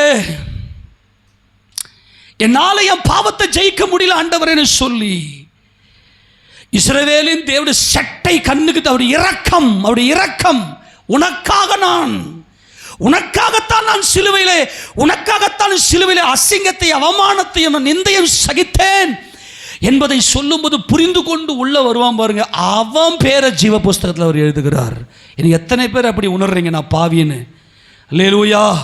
என் பாவத்தை போக்குறதுக்கு எங்கள் அம்மாவாலேயோ எங்கள் அப்பாவாலேயோ என் ஜாதியாலேயோ என் படிப்போ என் பணமோ என் வேலையோ என் நண்பர்களோ அல்லது உலகத்தை சொத்துக்களோ ஒன்றுமில்லை, உம்மாலே மாத்திரமே ஆகும் ஆண்டவரே, நீரே என் சுதந்திரவாளி. அந்த பேரை அந்த பஸ்கா ஆட்டுக்குட்டியுடைய நியமத்துக்குள்ளே தான் அவர் என்ன செய்கிறார்னா எழுதுறார். நாளைக்கு உன் பிள்ளைங்க இந்த பண்டிகையை ஏன் ஆண்டவரை அனுசரிக்கிறீங்க கேட்டால் உன் பிள்ளைக்கு சொல்லிக் கொடு, உன் பிள்ளைக்கு சொல்லிக் கொடு. இப்போ என்ன கேட்குறேன்னா, எத்தனை பேருக்கு தெளிவாக இன்றைக்கி என் பிள்ளைகளுடைய பேர் ஜீவ புஸ்தகத்தில் இருக்குதுன்னு எத்தனை பேர் ஸ்ட்ராங்காக சொல்ல முடியும்? வேணும் அந்த வசனத்தை வாசிங்க. 12ஆம் அதிகாரத்தில் 26வது வசனத்தை வாசிங்க. போல 12:26. அப்பொழுது உங்கள் பிள்ளைகள் இந்த ஆராதனையின் கருத்து என்ன என்று உங்களை கேட்டால், இது கர்த்தருடைய பஸ்காவாகிய பலி. அல்லேலூயா. அவர் நமக்காக சிலுவையிலே பலியானவர். பிள்ளைங்க பாவம் செய்யும் போது பாவி பாவி பாவின்னு குத்தி குத்தி அவங்கள காடி தள்ளிடாதீங்க, அவங்கள ஒத்துக்க வைங்க. தப்பு தானே, நீ செஞ்சது பாவம் தானே, ஆனால் ஏசப்பா கிட்ட நீ ஒத்துக்கினேன்னா உன்னை அவர் அணைத்து கொள்ளுவார். ஆமென். உன்னை அவர் அணைத்து கொள்ளுவார். சொல்லி கொடுக்க தெரியல இன்னைக்கு அப்பா அம்மா. ஏன்னா இவங்களுக்கே இன்னும் பாவ மன்னிப்பு நிச்சயம் இல்லை, பாவ மன்னிப்பு நிச்சயம் இல்லை. அன்பானவர்களே, நான் உங்களை அன்பாய் சொல்லுகிறேன், உன் பிள்ளை கேட்டுச்சுன்னா இந்த இது என்னன்னா பலின்னு சொல்லி கொடு. பலி, இது பலி, இது எனக்காக பலியான கிருபாதார பலி. அவர் வாசியத வசந்த அவர் எகிப்தியரை அதம் பண்ணி நம்முடைய வீடுகளை தப்பையா குடும்பம் என்னன்னைக்கு நிலைத்திருக்கும். கரங்கள் சொல்லுங்க. உன் வீட்டில் இருக்கிற உன் கணவனுடைய பெயர் ஜீவபுஸ்தகத்தில் இருக்குதா? அவர் ரட்சிக்கப்படணும்னா அவர் தான் கிறிஸ்துவனுடைய சிறகை விரித்தவுடைய இரக்கத்தை நம்பி என்னால் முடியாத ஆண்டவர்னு ஓடி வரணும். உன் கண்ட்ரோலில் இருக்கிற உன் பிள்ளை நல்ல சோத்தை போட்டு வளர்க்குறதுல ஒரு பிரயோஜனமே இல்லை. என் பிள்ளை படித்தா போதும், படித்து நல்ல ஒரு கம்பெனியில் வேலைக்கு போய் நல்ல காசு பணம் வாங்கி நல்ல வீடு கட்டி வசதி, இதுதான் உன் கண்ணுக்கு முன்னாடி இருக்கே தவிர என் பிள்ளையுடைய பேர் ஜீவ புஸ்தகத்தில் இருக்கணும், என் பிள்ளைக்கு பாவ உணர்வை கொடுக்கணும். அந்த பையனா இன்னைக்கு மனுஷன் பன்னியை போல இருக்கிறான். பன்னி எப்படி சாக்கடையில் உழன்று கொண்டு இது சாக்கடை நாத்தனே தெரியாமல் பாவத்துக்கும் பரிசுத்தத்துக்கும் டிஃபரெண்ட் இல்லாமல் இருக்கிறான்.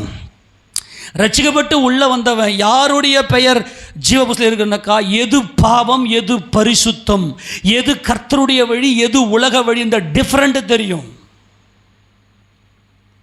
இன்னைக்கு பிள்ளைங்க செல்ஃபோனை வச்சுக்கின்னு இன்ஸ்டாகிராமில் போஸ்ட்டை போட்டுக்கின்னு அசிங்கமான பாவத்தில் போது பார்த்துட்டு கம்முனுக்கிற அழாமணி ஐயோன்னு அலறணும். இந்த புள்ள பாவ வழியில் போய் தன்னை பெருமைப்படுத்துது. கர்த்தர் சொல்கிறேன் கிறுக்கி போடுவேன்றாரு. நான் பேர் எழுதிட்டேன். நீ உள்ள வந்த ஒரு நேரத்தில் உன் மனசுக்குள்ள அந்த வலி இருந்துச்சு, நான் பாவம் செய்தேன்னு. அப்போ நான் உன் பேரை என் புஸ்தகத்தில் எழுதிட்டேன். ஆனால் நிலைத்திருந்தியா? நேற்றைய பரிசுத்தம் நேற்றோட முடிஞ்சிச்சு. இன்றைய பரிசுத்தம் இன்னைக்கு தேவ சமூகத்தில் வந்து உன்னை பிடிச்சிக்கின்னு, ஆண்டவரே என் பேரை ஜீவ புஸ்தகத்தில் எழுதி வைத்திருக்கிறவனுக்கு ஸ்தோத்திரம், என்னை பாதுகாத்து கொள்ளும், ஏற்ற வேளையில் எல்லாவற்றையும் இன்னைக்கு தருவதற்கு நீதி உள்ளவராக இருக்கிறீர், என்னை பலப்படுத்தணும் சொல்லி ஒவ்வொரு நாளும் உன்னுடைய ஜீவ புஸ்தகத்தில் உன் பேர் இருக்கிறதுக்காக நீ கர்த்தரை நோக்கி மன்றாட வேண்டும். இல்லைன்னா பாவ உலகம் உன்னை இழுத்துக்கும். உன் பிள்ளைங்களுக்கு சொல்லி கொடு. அவன் சுதந்திரவாளி ஆகட்டும். அவன் இஸ்ரவேலுடைய காணி ஆட்சியில், என்னுடைய ராஜ்யத்தில் அவன் என்னோடு கூட ஆளுகை செய்து கொண்டிருப்பான் என்பதுதான் அவருடைய புஸ்தகத்தில் பேர் எழுதுறதுக்கு காரணம். நான் கண்ணீரோடு கேட்குறேன், என் மனம் உடைஞ்சு கேட்குறேன். உங்கள் குடும்பத்தாரெல்லாம் நரகத்தில் விட்டுட்டு அவங்களாம் அக்னிகள் தான் போக போகிறாங்க. அவங்க நல்லா படித்தானா, வேலைக்கு போனானா, நல்லா இந்த உலகத்தில் நல்லா எப்படி இருக்கிறான், அதை மட்டும்தான் பார்க்குறியே தவிர, அழிஞ்சு போகிற வாழ்க்கையை பார்க்குறியே தவிர, வரப்போகிற இயேசு ராஜாவுடைய ராஜ்யம், அவர் வரப்போகிறார். அவர் இந்த பூமியில் 1000 வருட அரசாட்சி செய்ய போகிறார். இந்த இஸ்ரவேலர்கள் எல்லாரும் வெள்ளை சிங்காசன நியாயத்தீர்ப்பன்னைக்கு உயிரோடு எழுந்திருப்பாங்க. இஸ்ரவேலர்கள் வந்து அவங்க பேர் ஜீவபுஸ்தகத்தில் இருக்குது. இன்றைக்கி இஸ்ரவேல் பேர் ஜீவபுஸ்தகத்தில் இருக்குது. அங்கே ஒன்றும் இல்லை. வருஷத்தில் 3 தரம் எருசலேமுக்கு வந்துட்டாங்கன்னா, வருஷத்தில் 3 தரம் அவருடைய ஆண் மக்களை எருசலேமுக்கு வந்து இந்த பண்டிகையை ஆசரிச்சிட்டாங்கன்னாவே அவங்க பேரை வந்து ஜீவபுஸ்தகத்தில் எழுதிடுவார். ஏன்னா அவங்க நியாயப்பிரமாணத்தை ஃபாலோ பண்ணுறாங்க. அதனால தான் இன்றைக்கி இஸ்ரேலுக்கு விரோதமாக உலக நாடுகள் எல்லாம் எதிர்க்குது. பேய் உள்ள வேலை செய்கிறோம். ஏன் இஸ்ரேலுக்கு விரோதமாக பாலஸ்தீனை அங்கீகரிக்கிறோம்? பொல்லாதவர்களை கர்த்தர் நியாயந்திருப்பார். அவர்கள் பஸ்காவை விசுவாசித்து இஸ்ரவேலின் தேவனாகிய சட்டங்களின் அடைக்கலமாய் வந்துவிட்டவர்கள். அவருடைய பெயர் ஜீவ புஸ்தகத்தில் இருக்கிறது. இப்போ ஏசப்பாவுடைய 1000 வருட அரசாட்சி நடந்த பிற்பாடு கடைசியில் வெள்ளை சிங்காசன நியாயத்தீர்ப்பன்னைக்கு எல்லாரும் எழுப்பும் போது உன் பேர் ஜீவ புஸ்தகத்தில் இருக்குதா? இது பேசிக்காக பிகினிங்காக இருக்கக்கூடிய இயேசு கிறிஸ்துவை விசுவாசிக்கிறவர்கள். ஆனால் புதிய ஏற்பாட்டு காலத்தில் பரிசுத்த ஆவியானவருடைய அபிஷேகத்தை தேவன் நமக்கு கொடுக்கிறார். நல்லா டிஃப்ரெண்டாக புரிஞ்சுக்கணும். இப்போ இதே இயேசு ராஜா தான் நிழலாட்டமாக இஸ்ரவேலுக்கு சொல்லி கொடுத்தார். நிஜமாக இன்றைக்கு வருஷத்துக்கு 3 தரம் எருசலேமுக்கு போனால் அவன் பேர் ஜீவ புஸ்தகத்தில் எழுதப்பட்டுரும். ஆனால் ஒவ்வொரு நாளும் தேவனுடைய அபிஷேகத்தை பெற்று தேவ சபையில் அங்கமாய் இருக்கணும். ஒரு ஊழியக்காரன் உன்னை நடத்தக்கூடிய அளவுக்கு உன் தலையை ஊழியக்காரன் கையில் கொடுக்கணும். பிள்ளைங்களுக்கு சொல்லிக் கொடுக்கணும். நீங்கள் தெரியுமா, இன்றைக்கி எத்தனை பிள்ளைங்க இன்றைக்கி பாஸ்டருடைய கண்ட்ரோல் இருக்கிறாங்க. பாஸ்டர் வந்து நடத்துகிறாரா? நடத்திப்பு ரொம்ப முக்கியம். இப்போ கவனிங்களேன், இப்போ இன்னும் 7 வருஷத்தில் ஏசப்பா பூமிக்கு வரப்போகிறார். இன்னும் 7 வருஷம் தான், முடிஞ்சு போச்சு எல்லாம், அவ்வளோதான். இன்னும் 7 வருஷத்தில் இயேசு கிறிஸ்து பூமிக்கு வரப்போகிறார். அவரோடு கூட ஆளுகை செய்ய போகிறதுக்கு இவங்களாம் ஒரு குறிப்பிட்ட ஆட்கள் உயிரோடு எழுந்திருப்பாங்க. அவங்க யார் அப்படின்னா, அது உயிர்த்ததில் வரிசை. இது ரெண்டுத்தையும் மிங்கிள் பண்ணி காட்டினா ரொம்ப டிஃப்ரெண்ட், கன்ஃபியூஸ் ஆகிடுவீங்க. கத்திரிக்க நம்ம வெள்ளிக்கிழமை அதை பார்க்கலாம். அதை பற்றி இந்த உயிர்த்ததில் 7 வருஷம் இருக்குது. இப்போ கவனிங்க, இப்போ யாரெல்லாம் இன்னும் 7 வருஷத்தில் இருப்பாங்க அப்படின்னா ஒரு சின்ன ஹைலைட் மட்டும் சொல்கிற கவனிங்க. இப்போ புதிய ஏற்பட்ட சபையில் இயேசு கிறிஸ்துவை தங்கள் சொந்த இரட்சகராக ஏற்றுக்கொண்டு சபையில் வந்தவங்க பேர் ஜீவ புஸ்தகத்தில் எழுதப்படும். இவங்க ஜென்ரலாக தேவனை தங்கள் சொந்த இரட்சகராக ஏற்றுக்கொண்டவர்கள். இன்றைக்கும் இவங்க வந்து மறுபடியும் பிறந்தவர்கள் அப்படின்னு கர்த்தர் சொல்கிறது. இவங்க டிஃப்ரெண்ட் தெரிஞ்சு, எது பாவம் எது பரிசுத்தம் டிஃப்ரெண்ட் தெரிஞ்சிடும். இதெல்லாம் செஞ்சால் பாவம். அந்த வசந்த வாசிங்க பார்க்கலாம். யோவான் 3:5 வாசிங்க. யோவான் 3:5. இப்போ இன்றைக்கி புதிய ஏற்பட்ட காலத்தில் நமக்கு என்ன நடக்கிறது? யோவான் 3:5 வாசிங்க. இயேசு பிரதியுத்தரமாக, ஒருவன் ஜலத்தினாலும் ஆவியினாலும் பிறவாவிட்டால் தேவனுடைய ராஜ்யத்தில் பிரவேசிக்க மாட்டான் என்று மெய்யாகவே உனக்கு சொல்லுகிறேன். எல்லாம் கவனிக்கிறீங்களா? இவங்க யாருங்க? இவங்க ஜலத்தினாலும் ஆவியினால். ஜலம் என்பது தேவனுடைய வார்த்தை, தேவனுடைய சுவிசேஷ வார்த்தையை கேட்டு, ஆவி என்று சொல்லுவது மனசாட்சியில் அவருடைய ஆவியில், ஆமாம் நான் பாவம் செஞ்சிருக்கிறேனே, எல்லாம் கவனி, நான் பாவம் செஞ்சிருக்கிறேனே, என்னை யார் காப்பாற்றுவாங்க? என்னை யார் விடுவிப்பாங்க என்று ஒரு பயம் உள்ள வந்ததும், தேவனே உம்முடைய இரக்கத்துக்காக ஸ்தோத்திரம், உம்முடைய இரக்கத்தினாலே உம்முடைய குமாரனாக இயேசு கிறிஸ்து ரத்தத்தினாலே என் பாவம் எல்லாம் கழுவினீங்களே என்ற நிச்சயம் வரும் பாருங்க. அப்போ ஜீவபுஸ்தகத்தில் பேர் எழுதப்பட்டோம். இவங்க வெள்ளை சிங்காசன நியாயத்தீர்ப்பன்னைக்கு உயிரோடு எழுப்பி என்ன இவங்களுக்கு பாவத்துக்கும் பரிசுத்தத்துக்கும் டிஃப்ரெண்ட் தெரிஞ்சு போச்சு. ஆமேனா? எது பாவம் எது பரிசுத்தம்னு இவங்க மறைஞ்சில இப்போ பாவம் செய்ய மாட்டாங்க. பயம் வரும், மனசாட்சிக்கு பயப்படுவாங்க. மொராலிட்டி இது என்னது? அதாவது வந்து நடைமுறையில் மனசாட்சிக்கு பயந்து சபையில் வந்து ஒரு அங்கமாயிடுவாங்க. ரொம்ப அளவுக்கு புரியலனாலும் ஐயோ இது தப்பு, வசனம் இப்படி சொல்லுது, நம்ம இனிமேல் செய்யக்கூடாது அப்படின்னு சொல்லிட்டு பாவத்துக்கும் பரிசுத்தத்துக்கும் டிஃப்ரெண்ட் வந்துடும். இவங்க பேர் ஜீவபுஸ்தகத்தில் எழுதப்பட்டுரும். கரங்களை தெரியாமல் சொல்லாமா, நான் பாவம் செஞ்சேனே ஆனால் இயேசு கிறிஸ்து யார் ரட்சகர். ஆமேனா? வாசிக்க பார்க்கலாம். ஏசாயா 26:3 வாசிக்க பார்க்கலாம். உம்மை உறுதியாய் பற்றி கொண்ட மனதை உடையவன். அங்கே வசனம் தெரியும், உறுதியாய் பற்றி கொண்ட மனதை. வாசியத, உம்மை உறுதியாய் பற்றி கொண்ட மனதை உடையவன். உம்மை உறுதியாய் பற்றி கொண்ட மனதை உடையவன். உம்மையே நம்பியிருக்கிறபடியால் நீர் அவனை பூரண சமாதானத்துடன் காத்துக்கொள்வீர். அல்லேலூயா. இதாங்க ரகசியம், ரட்சிப்பின் ரகசியமே. ஏசாயா 26:3. நீ எவ்வளோ பெரிய ஊழியம் செஞ்ச, நீ என்ன செஞ்ச, அதை செஞ்ச, நீ எப்படி பரிசுத்த, அதெல்லாம் தேவையில்லை. நான் எவ்வளவு பெரிய பாவி, நான் எவ்வளவு பெரிய பலவீனன் என்பதை உணர்ந்து அவரை உறுதியாய் பற்றி கொண்ட எனக்கு இயேசு இருக்காருப்பா. அல்லேலூயா. எனக்கு இயேசு இருக்கிறார். ஆமேன். எனக்கு இயேசு இருக்கிறார். நான் எவ்வளவு பெரிய பாவியாக இருந்தாலும், எவ்வளவு பெரிய துரோகியாக இருந்தாலும் என்னை காப்பதற்கே இயேசு இருக்கிறார். அவர் ரத்தத்தினாலே என் பாவங்களை கழுவ வல்லமையுடைய என்று அவர் மேல நம்பிக்கை உறுதியா இருப்பான், தைரியமா இருப்பான். நியாயத்தீர்ப்புக்கு தைரியமா நிற்பான். ஏசப்பாக்குள்ள ஒளிஞ்சுக்குவான். அவர் சிறகு எனக்காக விரிக்கப்பட்டிருக்குது. அவனை அவர் பூரண சமாதானத்துடன் காத்துக்கொள்ள. எத்தனை பேர் இந்த ராத்திரி வேளையில் உங்க பாவத்தை உணர்ந்து ஏசப்பா நம்ப போறீங்க? கையை வைத்தாமேன்னு சொல்லாமா? உங்க பெயர் அவர் ஜீவ புஸ்தகத்தில் எழுதுகிறார். ஆனா ஆட்டுக்குட்டியானவருடைய ஜீவ புஸ்தகத்தில் எப்பொழுது பேர் எழுதப்படும்? ஆட்டுக்குட்டியானுடைய ஜீவ புஸ்தகத்தில் எப்பொழுது பேர் எழுதப்படும் என்றால், கவனிக்கணும், இந்த ஜீவ புஸ்தகத்தில் டிஃபரெண்ட் இருக்கு.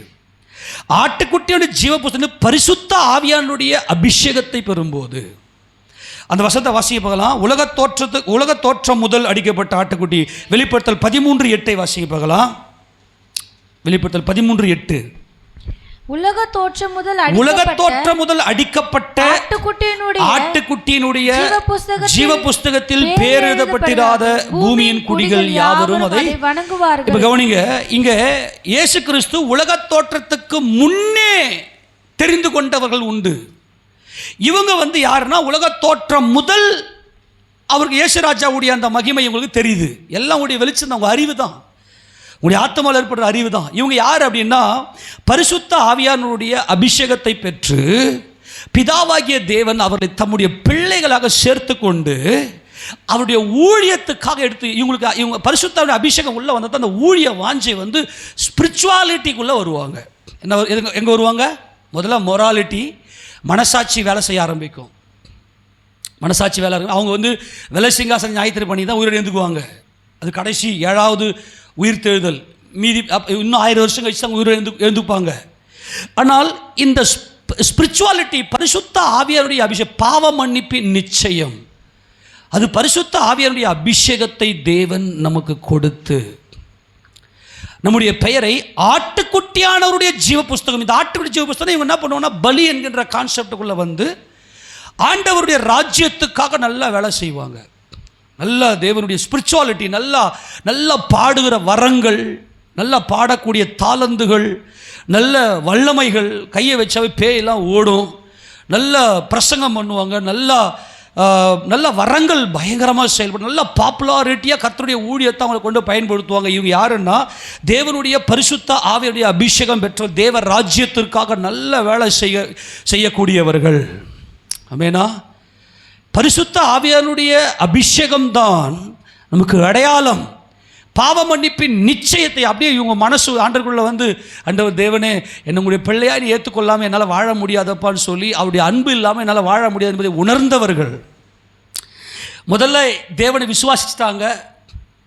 விசுவாசத்துக்கு மாத்திரம் அல்லாமல் என்னை அபிஷேகிங்கப்பான்னு அந்த அபிஷேக தாகத்தை உள்ள கொண்டு வந்து, தாகமுள்ளவன் மேல் தண்ணீரை ஊற்றுவேன் என்று சொல்ல அந்த வாக்குத்தத்தை பிடித்துக்கொண்டு அந்த அபிஷேகத்துக்காக, தேவ ராஜ்யத்துக்காக, தேவன் மேலே வைத்திருக்கிற அந்த பாசத்துக்காக ஏங்கி பரிசுத்த ஆவியானுடைய அபிஷேகம் புதிய ஏற்பட்ட காலத்தில் மாம்சமான யாவர் மேலே என் ஆவியை ஊற்றுவேன்ட்டாரு. அப்போ தாகம் வேணும் நமக்கு. இவங்க என்ன செய்வாங்கன்னா, ரட்சிக்கப்பட்டது மாத்திரமல்ல, ரட்சிக்கப்பட்டு சபைக்குள்ள வந்து ஞானஸ்தானத்தது மாத்திரமல்ல, பரிசுத்த ஆவியுடைய அபிஷேகத்துக்காக முதல்ல காத்திருக்கணும். அந்த வாஞ்சை உள்ள வரணும், தாகம் உள்ள வரணும். தேவனோடு நான் பேச வேண்டும், தேவனோடு எனக்கு உறவு வேண்டும் சொல்லி பரிசுத்த அபிஷேகத்தை பெற்றுக்கொண்டு இவங்களுக்கு தேவன் அபிஷேகத்தை கொடுக்க வல்லமை உடையவர்.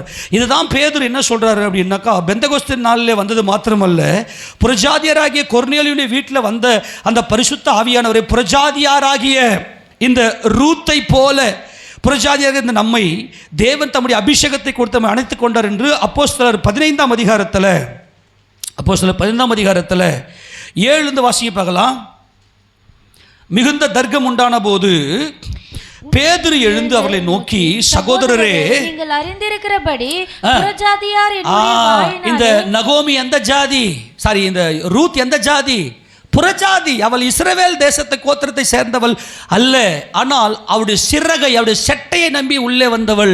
போவாசை பார்த்து, நீர் என் சுதந்திரவாளி என்று சொல்லி என் பெயர் ஜீவ புஸ்தகத்தில் எழுதப்பட வேண்டும், நீர் எனக்கு புருஷனாக வேண்டும் என்கின்ற பாரத்தை உடையவள். ஆக இந்த புறஜாதியார் என்னுடைய வாயினாலே சுவிசேஷ வசனத்தை கேட்டு, அதான் ஜலம். நல்ல கவனி, ஜலத்தினாலும் ஆவியினாலும் என்பது நம்முடைய ஆவி. அது நம்முடைய மனசாட்சியில் நான் பாவி என்கின்ற உணர்வை நான் பெறுகிறேன். புரிஞ்சு போச்சா இல்லையா? நான் பாவி. அப்போ எது பாவம் எது பரிசுத்தன்ற டிஃப்ரெண்ட் தெரிஞ்சிடும். அது மொராலிட்டி. அறநெறிக்கு உட்பட்டு மனசாட்சிக்கு பயந்து வாழ்த்தது. இப்போ இந்த சத்திய வசனத்தை கேட்டபோது வசனத்தை கேட்டு விசுவாசிக்கும்படி தேவன் அநேக நாட்களுக்கு முன்னே உங்களில் ஒருவனாக என்னை தெரிந்து கொண்டார். இந்த விசுவாசத்துல பூர்ணதா பரிசுத்த அபிஷேகம். இருதயங்களை அறிந்திருக்கிற தேவன் நமக்கு பரிசுத்த ஆவியை தந்தருளது போல அவர்களுக்கும் தந்தருளி அவர்களை குறித்து சாட்சி கொடுத்தார். பாவ மன்னிப்பின் நிச்சயத்தை கொடுத்திருக்கிறார். தேவன் பாவத்தை பாராத, தீமையை பாராத சுத்த கண்ணன். அப்ப பரிசுத்த ஆவியனுடைய அபிஷேகத்தை கொடுத்து தேவனே சாட்சி கொடுத்திருக்கிறார். இவங்க என் பிள்ளைங்க, இவர்கள் என்னுடைய பிள்ளைகள். பரிசுத்த ஆவியுடைய அபிஷேகத்தை பெற்றவர்கள் எல்லாம் அவர் தேவனே சாட்சி கொடுக்கிறாராம். இருதயங்களை அறிந்தவர். என்ன இருதயங்களை அறிந்தவர்? அவங்க இதயத்தில், தேவனே உங்களுடைய இறக்கை எவ்வளவு பெருசுப்பா, நான் பாவியா இருந்தும், நான் செஞ்ச பாவத்தெல்லாம் நீ அறிந்திருந்தும் உம்முடைய குமாரனுக்கு இயேசு நாமத்தில் என் பாவத்தெல்லாம் கழுவினீரே, என்னை உடைய பிள்ளையா ஏற்றுக்கொள்ளும், உடைய பிள்ளையா என்னை ஏற்றுக்கொள்ளும்னு சொல்லி அவர் சமூகத்தில் காத்திருக்கிற அந்த வாஞ்சை, அந்த காத்திருப்பு அவங்களுக்குள்ள தாகமாக இருந்து, எப்படியாகிலும் என்னை அபிஷேகையும் ஆண்டவரேன்னு சொல்லி அந்த பாவ மன்னிப்பு நிச்சயத்துக்காக காத்திருக்கிற அந்த வேளையில் தேவன் தம்முடைய அபிஷேகத்தை அவர்கள் மேலே பொழிந்தருள பண்ணி தேவனே அவர்களுக்கு சாட்சி கொடுக்கிறார். இது ஸ்பிரிச்சுவாலிட்டி. இது என்னது? இது ஸ்பிரிச்சுவாலிட்டி. ஆவிக்குரிய வரங்கள் பயங்கரமாக செயல்படும். நம் ஆட்கள் இதை நம்பி தான் ஏமாந்து ஓடிங்கிறாங்க. நல்லது, கர்த்தருக்கு ஸ்தோத்திரம். ஆனால் அது முடிவல்ல. அடுத்தது டிவினிட்டி இருக்கு, தெய்வீகம். தெய்வீகம் என்பது என்ன அப்படின்னா, மனிதனுக்குள்ள நன்மை தீமை என்கின்ற பாவம் உள்ள வந்துருச்சு. இவருடைய வாழ்க்கையில எல்லாமே நன்மை என்கின்ற தெய்வீகத்துக்குள்ளே வந்துருவாங்க. என்னது தெய்வீகம்? நான் பாவம் செய்திருக்கிறேன் என்பது ஆரம்பம். ஆமேனா? நான் செஞ்ச பாவம். ஆனால் டிவினிட்டிக்குள்ள, தெய்வீகத்துக்குள்ள வர்றது யாருன்னா, ரூத் நான் ஒரு பாவியா, நான் விதவையா இருக்கிறேன், நீர் போவாஸ், நீர் என் சுதந்திரவாளி, உம்முடைய போர்வையை என் மேல் விரியும்.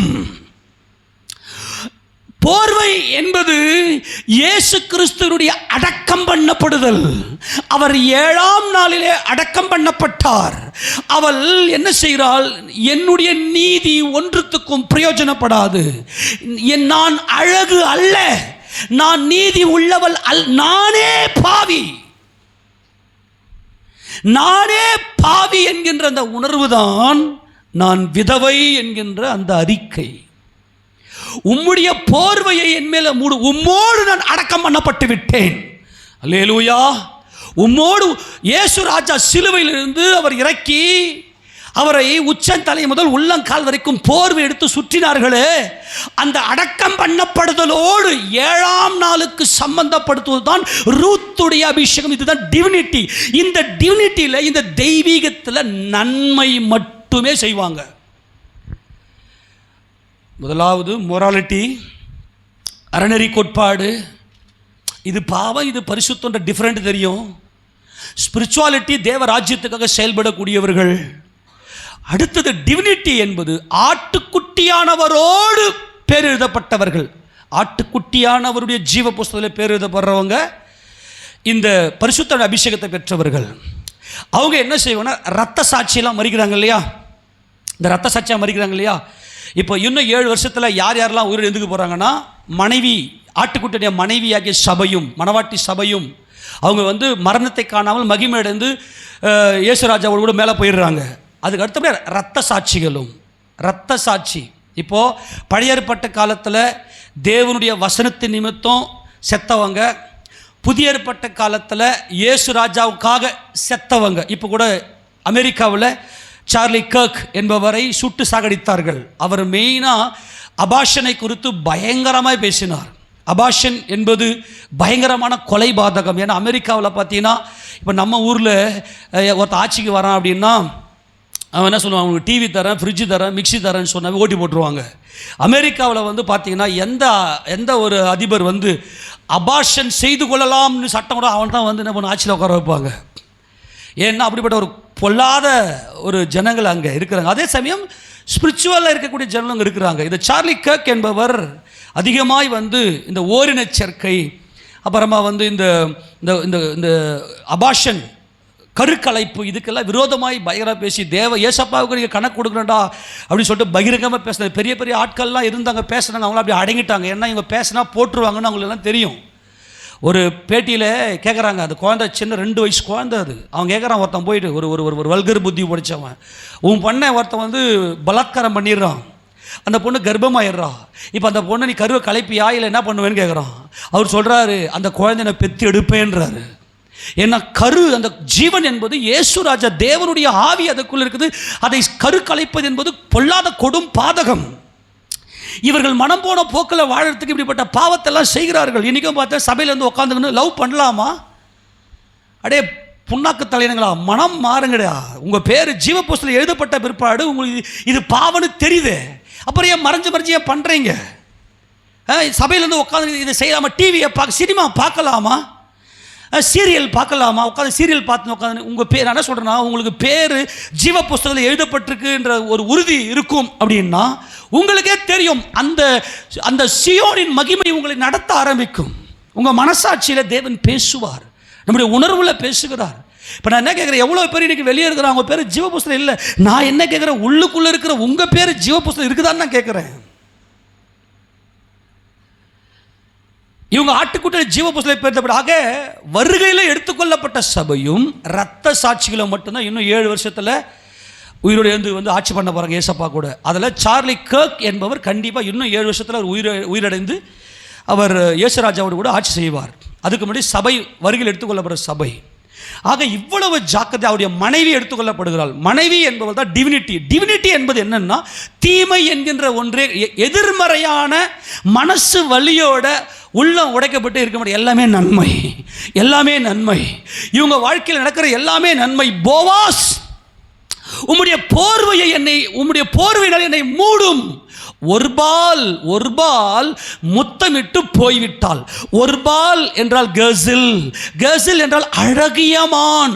தன்னுடைய அழகை நம்பி, தாம் மூஞ்ச நம்பி,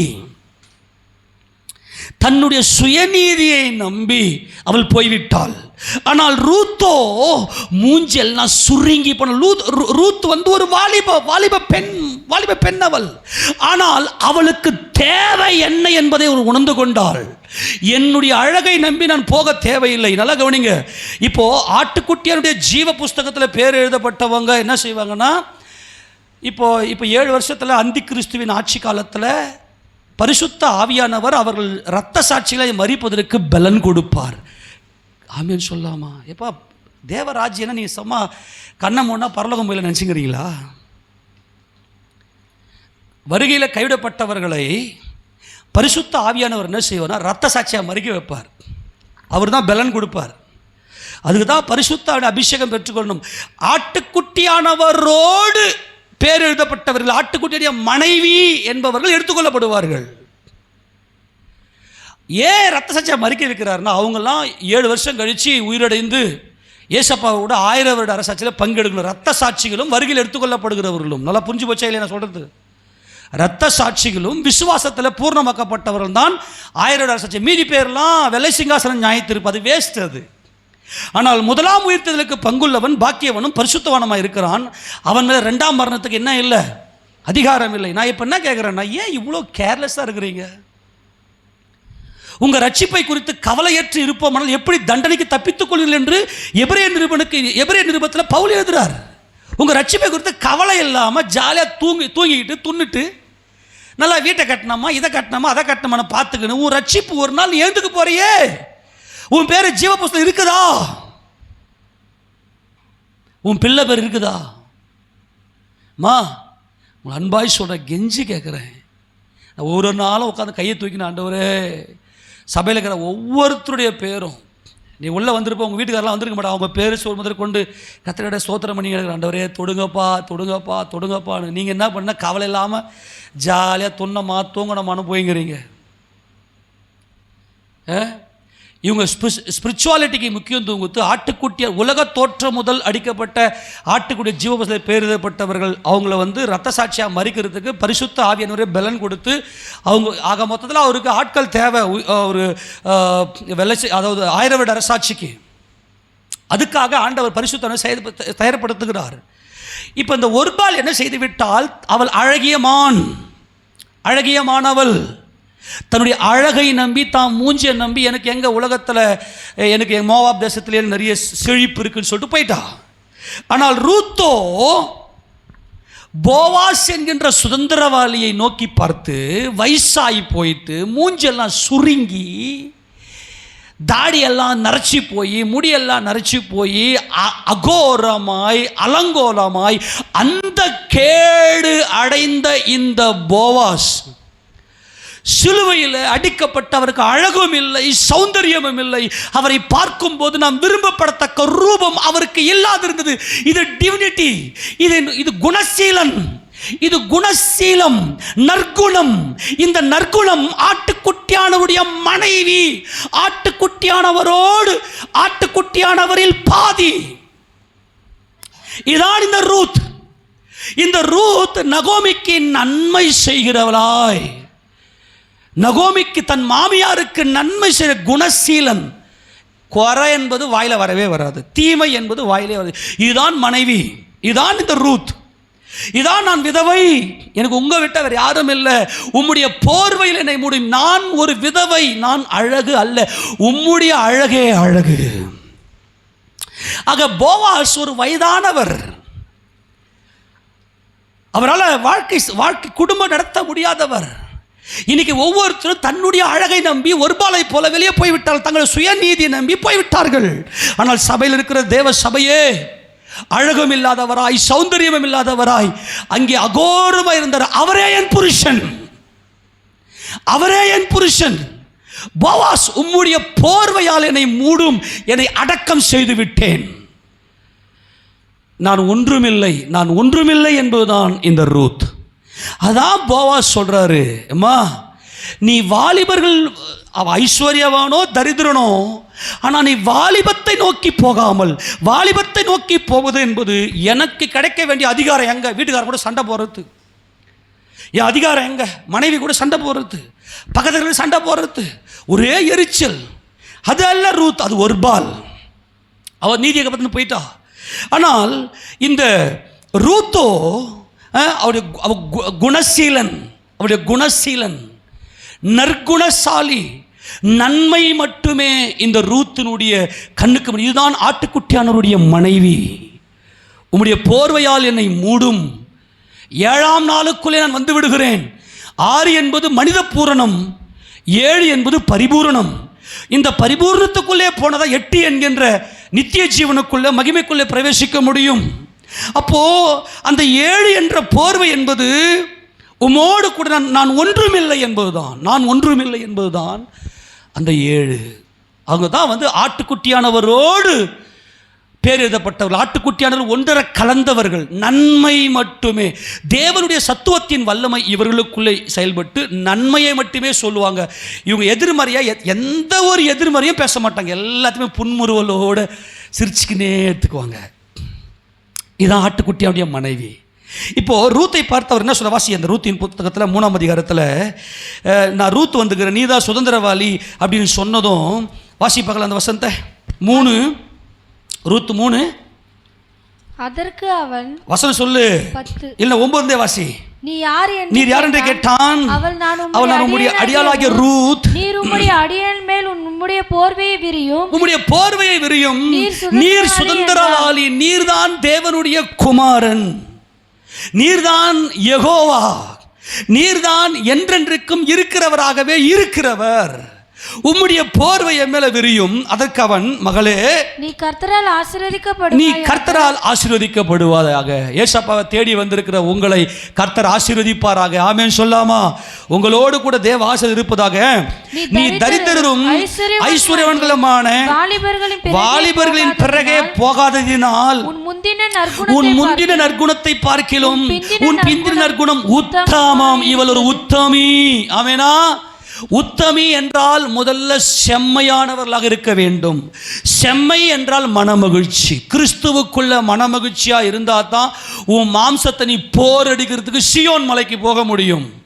உன் மாம்சத்தை நீ போர் அடிக்கிறதுக்கு எப்படி ஒரு ஒரு ஒரு ஒரு கதிர்கட்டை எடுத்து களத்தில் போட்டு போர் அடிப்பார்களோ, சியோன் என்கின்ற களத்தில் போட்டு போர் அடிப்பதற்கு உன் மாம்சத்தை எப்போ கொடுக்க முடியும் என்றால் முதல்ல நீங்கள் செம்மையானவர்கள். வேதத்தை ஆராய்ந்து பார்த்தா தான் உன் இதயம் செம்மையாகும்.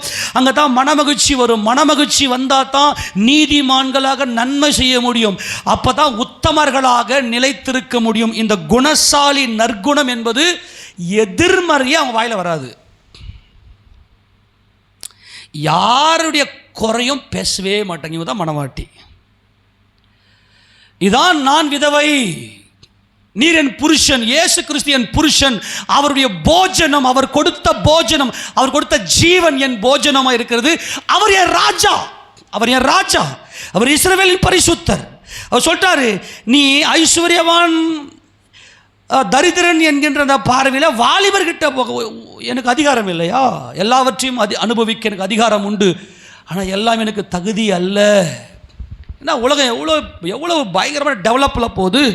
எல்லார் கையிலும் மொபைல் ஃபோனு, நல்ல வசதியான வீடுகள், நல்ல செழிப்பான உணவுகள், எவ்வளோ பயங்கரமாக போயிடுது. அதெல்லாம் எனக்கு போகக்கூடாதா? அப்படி அல்ல, அதுதான் ஒரு பால்.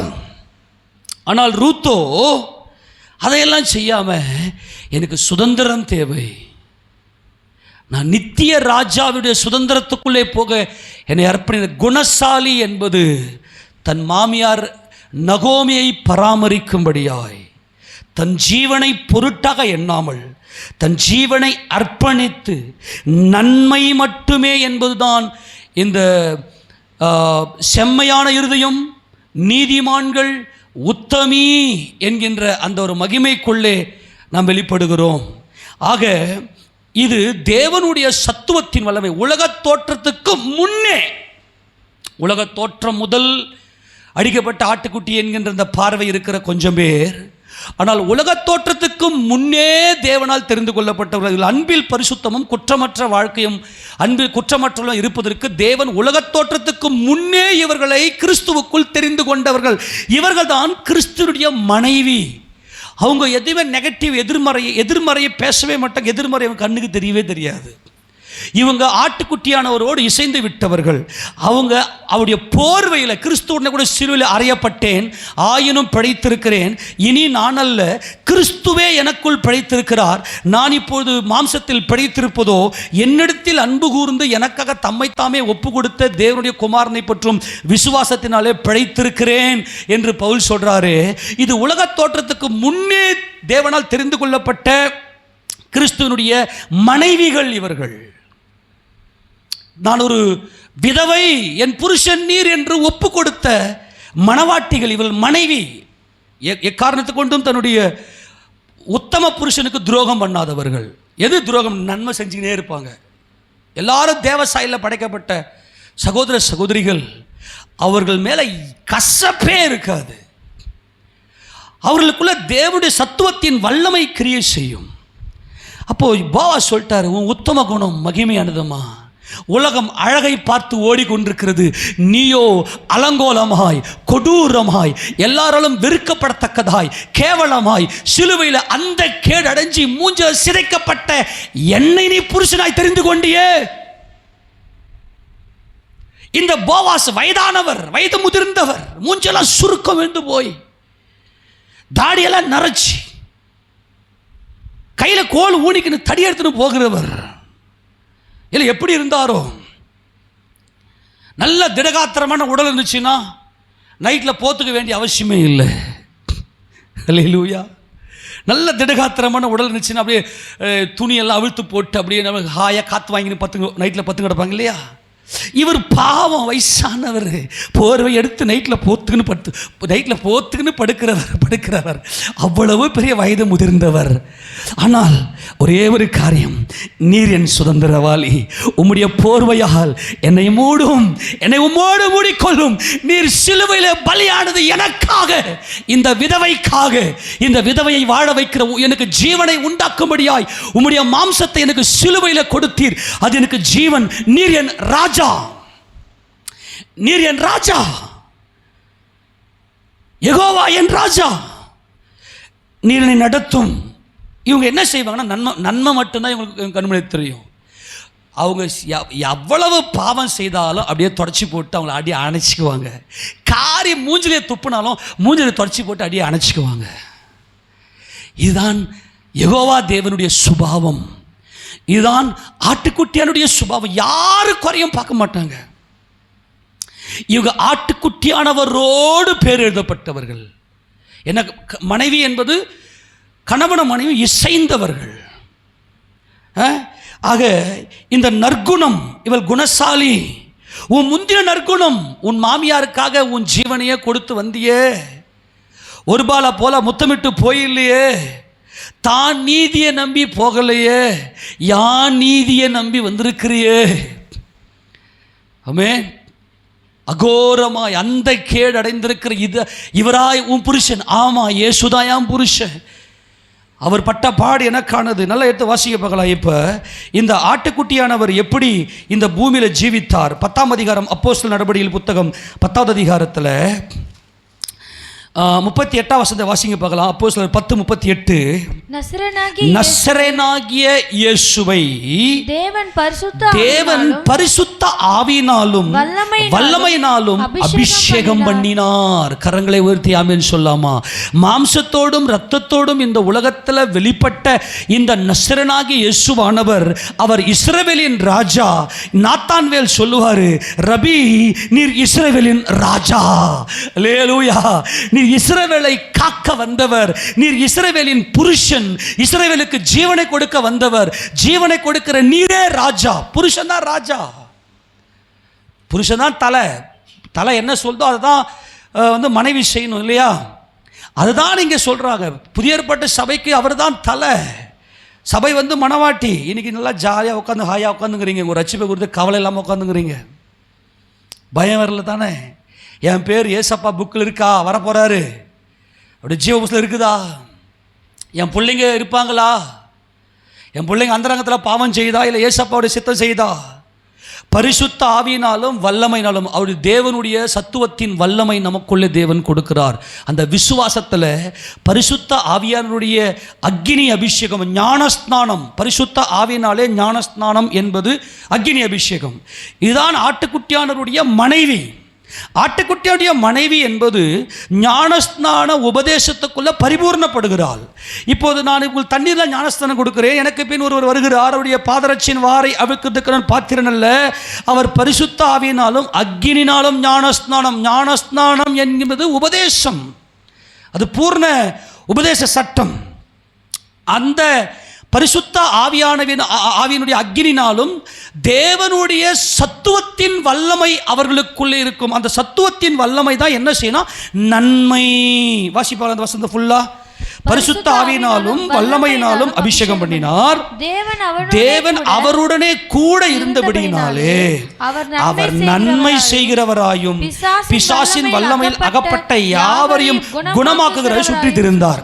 அவர் சுத்தி திரிஞ்சது இந்த உலகத்துல நன்மை. ஏன்னா ஒரு மனுஷன் கூட நல்லவன் கிடையாது, எல்லாம் பாவி. ஆமேனா ஆமேனா ஆமேனா. எல்லாரும் பாவம் செய்து தேவ மகிமை அற்றவர்களாகி எல்லாரும் பாவம் செய்து, ஆனால் ஒருத்தருடைய பாவத்தையும் சுட்டி காட்டாமல் அவர்களுக்கு நன்மை செய்தார் என்பதுதான் அந்த பெண்மை. தேவனுடைய சித்தத்தினுடைய வெளிப்பாடுதான் கிறிஸ்து. அந்த பெண்மை, அந்த சர்விங், மற்றவர்கள் தொண்டு செய்வது, நன்மை செய்வது. எல்லாரும் பாவம் செய்து தேவ மகிமை அற்றவர்களாக இருக்கிறார்கள். ஆனால் அவருடைய பாவத்தை நான் பார்ப்பதில்லை, அவர்களுக்கு நன்மை செய்வேன். என்னை என் பிதா அவர்களை நேசிக்கிறார். எல்லா மனுஷனையும் தேவன் நேசிக்கிறார். ஆமேனா. அவர்களுக்கு நன்மை செய்வது தான் ஒருத்தரும் இல்லை, அவர்களுக்கு நன்மை செய்கிறவள் தான் ஆட்டுக்குட்டியானவருடைய மனைவி. அவள்தான் நான் விதவை என்று தன்னை பூர்ணமாய் அவர்கிட்ட ஒப்பு கொடுத்தவள். என்னால் முடியாதுப்பா. ஆக அவர்கள் அவரோடு கூட இசைந்திருப்பார்கள். நன்மை. இவர்கள் தான் குணசாலிகள். நீ உன் முந்தின நற்குணத்தை பார்க்கல, உன் பிந்தின நற்குணம் உத்தமம் என்று இங்கே சொல்றாரு. எபேசியருக்கு எதிரான நிருபத்தை வாசிக்கும் போது, எபேசியர் 5ஆம் அதிகாரம் 9ஆம் வசனத்தை வாசிக்கலாம். வாசி வேகமா. ஆவியின் கனி சகல நற்குணம். இந்த நற்குணம் தான் மணவாட்டினுடைய பூரணம், ரூத்தினுடைய பூரணம். ஆவியின் கனி சகல நற்குணத்திலும் நீதியிலும் உண்மையிலும் விளங்கும். கர்த்தருக்கு பிரியமானது இன்னது என்று இவங்க என்ன பண்ணுவாங்க? சோதித்து ஆராய்ச்சி பண்ணி, ஒவ்வொரு அசைவையும் உட்கார்ந்து ஆராய்ச்சி பண்ணி, இந்த ஆவியின் கனி நற்குணம் என்பது நன்மை தீமை இன்னது என்று பகுத்தறியத்தக்கதாக ஞானேந்திரியம் உடையவர்களாக பூரண வயது உள்ளவர்களுக்கே இது தகும் என்று பவுல் சொல்ல. இந்த ஆவியின் கனி சகல நற்குணத்தில் விளங்கும்.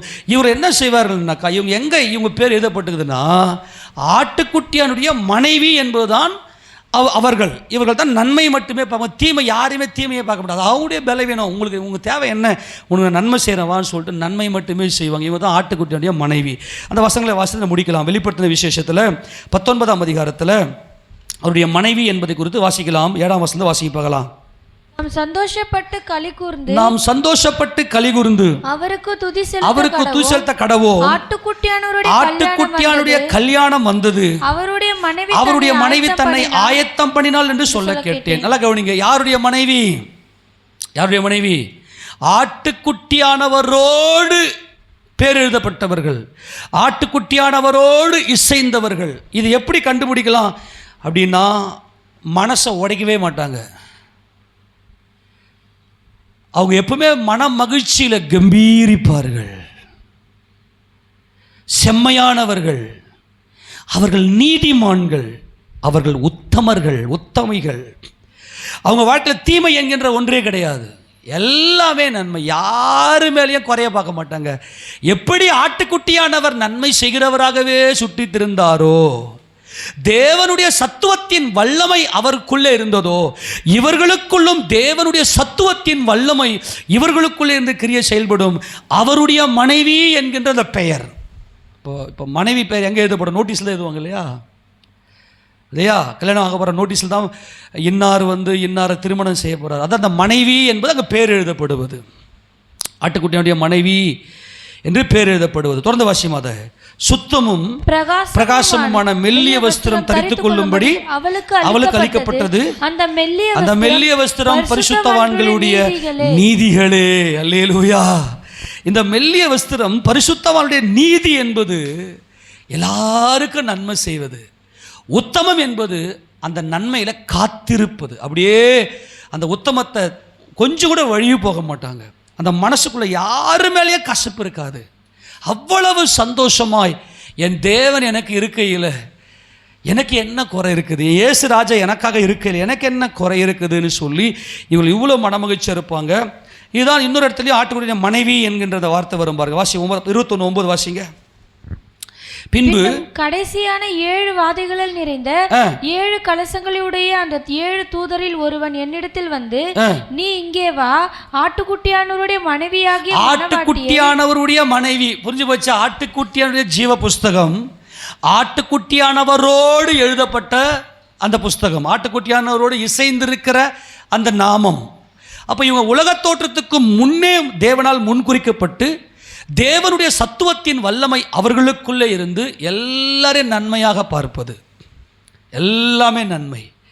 அவர்கள் தீமை என்கின்ற ஒன்றை ஜெயங்கொண்டவர்களாய் இலைப்பாறக்கூடியவர்களாய் அவர்களை காணப்படுவார். இதுதான் எருசலேம், சியோன் எருசலேம் என்கின்ற மகிமை. இதுதான் மணவாட்டி சபைக்கு சொந்தமானவர்கள். இவர்கள் தான் வருகையில் மரணத்தை காணாமல் எடுத்துக்கொள்ளப்பட்டு இயேசு கிறிஸ்துவோடு கூட வந்து பூமியில் அரசாட்சி செய்வார்கள். அவரோடு கூட இரத்த சாட்சிகளும், அதாவது அதை சொல்கிற ஜீவபுஸ்தகத்தில் பேர் எழுதப்பட்ட இரத்த சாட்சிகள், ஜீவபுஸ்தகத்தில் பேர் எழுத மட்டுமல்லாமல் இரத்த சாட்சிகள் தான் இந்த முதலாவது உயிர்த்தெழுதலுக்கு வருவாங்க. மீதி பேர்லாம் வெள்ளை சிங்காசன நியாயத்தீர்ப்பு தான். இப்போ நான் என்ன கேள்வி கேட்குறேன்னா, நீங்கள் எந்த ஸ்டேஜில் இருக்கிறீங்க என்பது உங்களுடைய ஆவியை பொறுத்தது. நீங்கள் கிறிஸ்துவை தேடுகிற அந்த தாகமும் அந்த தவிப்பையும் பொறுத்தது. இயேசு ராஜாவை எந்த அளவுக்கு நீங்கள் அறிந்து கொள்ளுகிறீர்களோ அந்த அளவுக்கு உங்களுடைய ஆவியில் அவ்வளோ பெரிய சமாதானம் உண்டாகும். உட்காந்து நல்ல மனமகிழ்ச்சியாக அவருடைய செட்டையின் கீழே வாங்க, அவருடைய இரக்கத்தை தியானிங்க. எனக்காக அவர் என்னெல்லாம் செய்தவர், ஏசப்பா நாமத்துக்கு மகிமையாய் 14 ஆண்டு காலமாய் அவர் எவ்வளவு பெரிய இரக்கமாய் என் மேலே இருக்கிறார் என்பதை மாத்திரமே தியானம் செய்து அவ்வளவு ஸ்டடி பண்ணணும். நம்ம ஸ்டடி பண்ணது எல்லாம் எது, அவர் என் மேலே எவ்வளவு இரக்கமுள்ளவராய் என்னை எப்படியெல்லாம் மீட்டுக்கொண்டார் என்பதை குறித்த அந்த பாடங்களை தான் படித்தோம், அவரை நாம் அறிந்து கொண்டோம். அந்த ஒரு மகிமைக்குள்ளே நீங்கள் உட்கார்ந்து நல்ல தியானம் பண்ணுங்க. இன்றைக்கி உங்களுடைய பெயர் ஜீவ புஸ்தகத்தில் எழுதப்பட்டிருக்கிறதா, அல்லது ஆட்டுக்குட்டியானுடைய ஜீவ புஸ்தகம் எழுதப்பட்டிருக்கிறதா, அல்லது ஆட்டுக்குட்டியானவரோடு எழுதப்பட்டிருக்கிறதா என்கின்ற இந்த 3 காரியத்தை, ஒன்று மொராலிட்டி, உங்களுடைய அறநெறி கோட்பாடு, அறநெறிக்கு மனசாட்சிக்கு பயந்து வரக்கூடியது. இன்னொன்று ஸ்பிரிச்சுவாலிட்டி, பரிசுத்த ஆவியானவர் நடத்துவார். அடுத்தது டிவினிட்டி, தெய்வீகம். தெய்வீகம் எது என்றால் தீமையே இல்லாமல் எல்லாமே நன்மை. தேவனுடைய சத்துவத்தின் வல்லமையும் பரிசுத்த ஆவியானவருடைய ஞானஸ்நானமும், அதுதான் அக்னி அபிஷேகம். இதை பெற்றிருக்கிறீங்க. நீ எந்த ஸ்டேஜில் இருக்கிறீங்க, நீங்கள் என்ன விரும்புகிறீங்களோ அதை தேவன் கொடுக்க வல்லமை உடையவர். ஆமென் சொல்லாமா? ஆண்டவரே, நான் ஆட்டுக்குட்டியாவுடைய மனைவி என்கின்ற அவரோடு இசைந்த அனுபவத்தை எனக்கு கொடுங்கப்பான் என்ற அந்த ஒரு டார்கெட்டை வச்சு நீங்கள் நல்லா ஜெபம் பண்ணுங்க. கண்டிப்பாக தேவன் நம்மை நடத்த வல்லமை உடையவர். பிள்ளைகளுக்காக அழுது தேவனுக்கு ஒப்பு கொடுத்துருங்க. என் பிள்ளைங்கள்லாம் உங்கள் ஜீவபுஸ்தகத்தில் பேர் எழுதப்படணும் ஆண்டவர்னு சொல்லி கர்த்தருக்கு சித்தமானால் வருகிற நாட்களில் இந்த உயிர்த்தெழுதல் வரிசையை பார்க்கலாம். அந்த இடத்துல எப்போ நம்ம இந்த முதலாவது உயிர்த்தெழுதலுக்கு பங்குள்ளவன் பாக்கியவனும் பரிசுத்தவானமாக இருக்கிறான் என்பதுதான் ரொம்ப முக்கியம். தான் வெளிப்பட்டு 20ஆம் அதில் நாம் பார்க்குறோம். ஆக இந்த ஆட்டுக்குட்டியுடைய மனைவி என்கிற மகிமைக்குள்ளே போவதற்கு உங்களை ஒப்பு கொடுங்க. தேவன் நம்ம நடத்த வல்லமை உடையவர். நம்ம எல்லாரும் முழங்கால் இருக்கலாம். பரலோக பரமபிதாவே, நாங்கள் உம்மை ஸ்தோத்திரித்து உம்மை துதிக்கிறோம் ஆண்டவரே. உங்கள்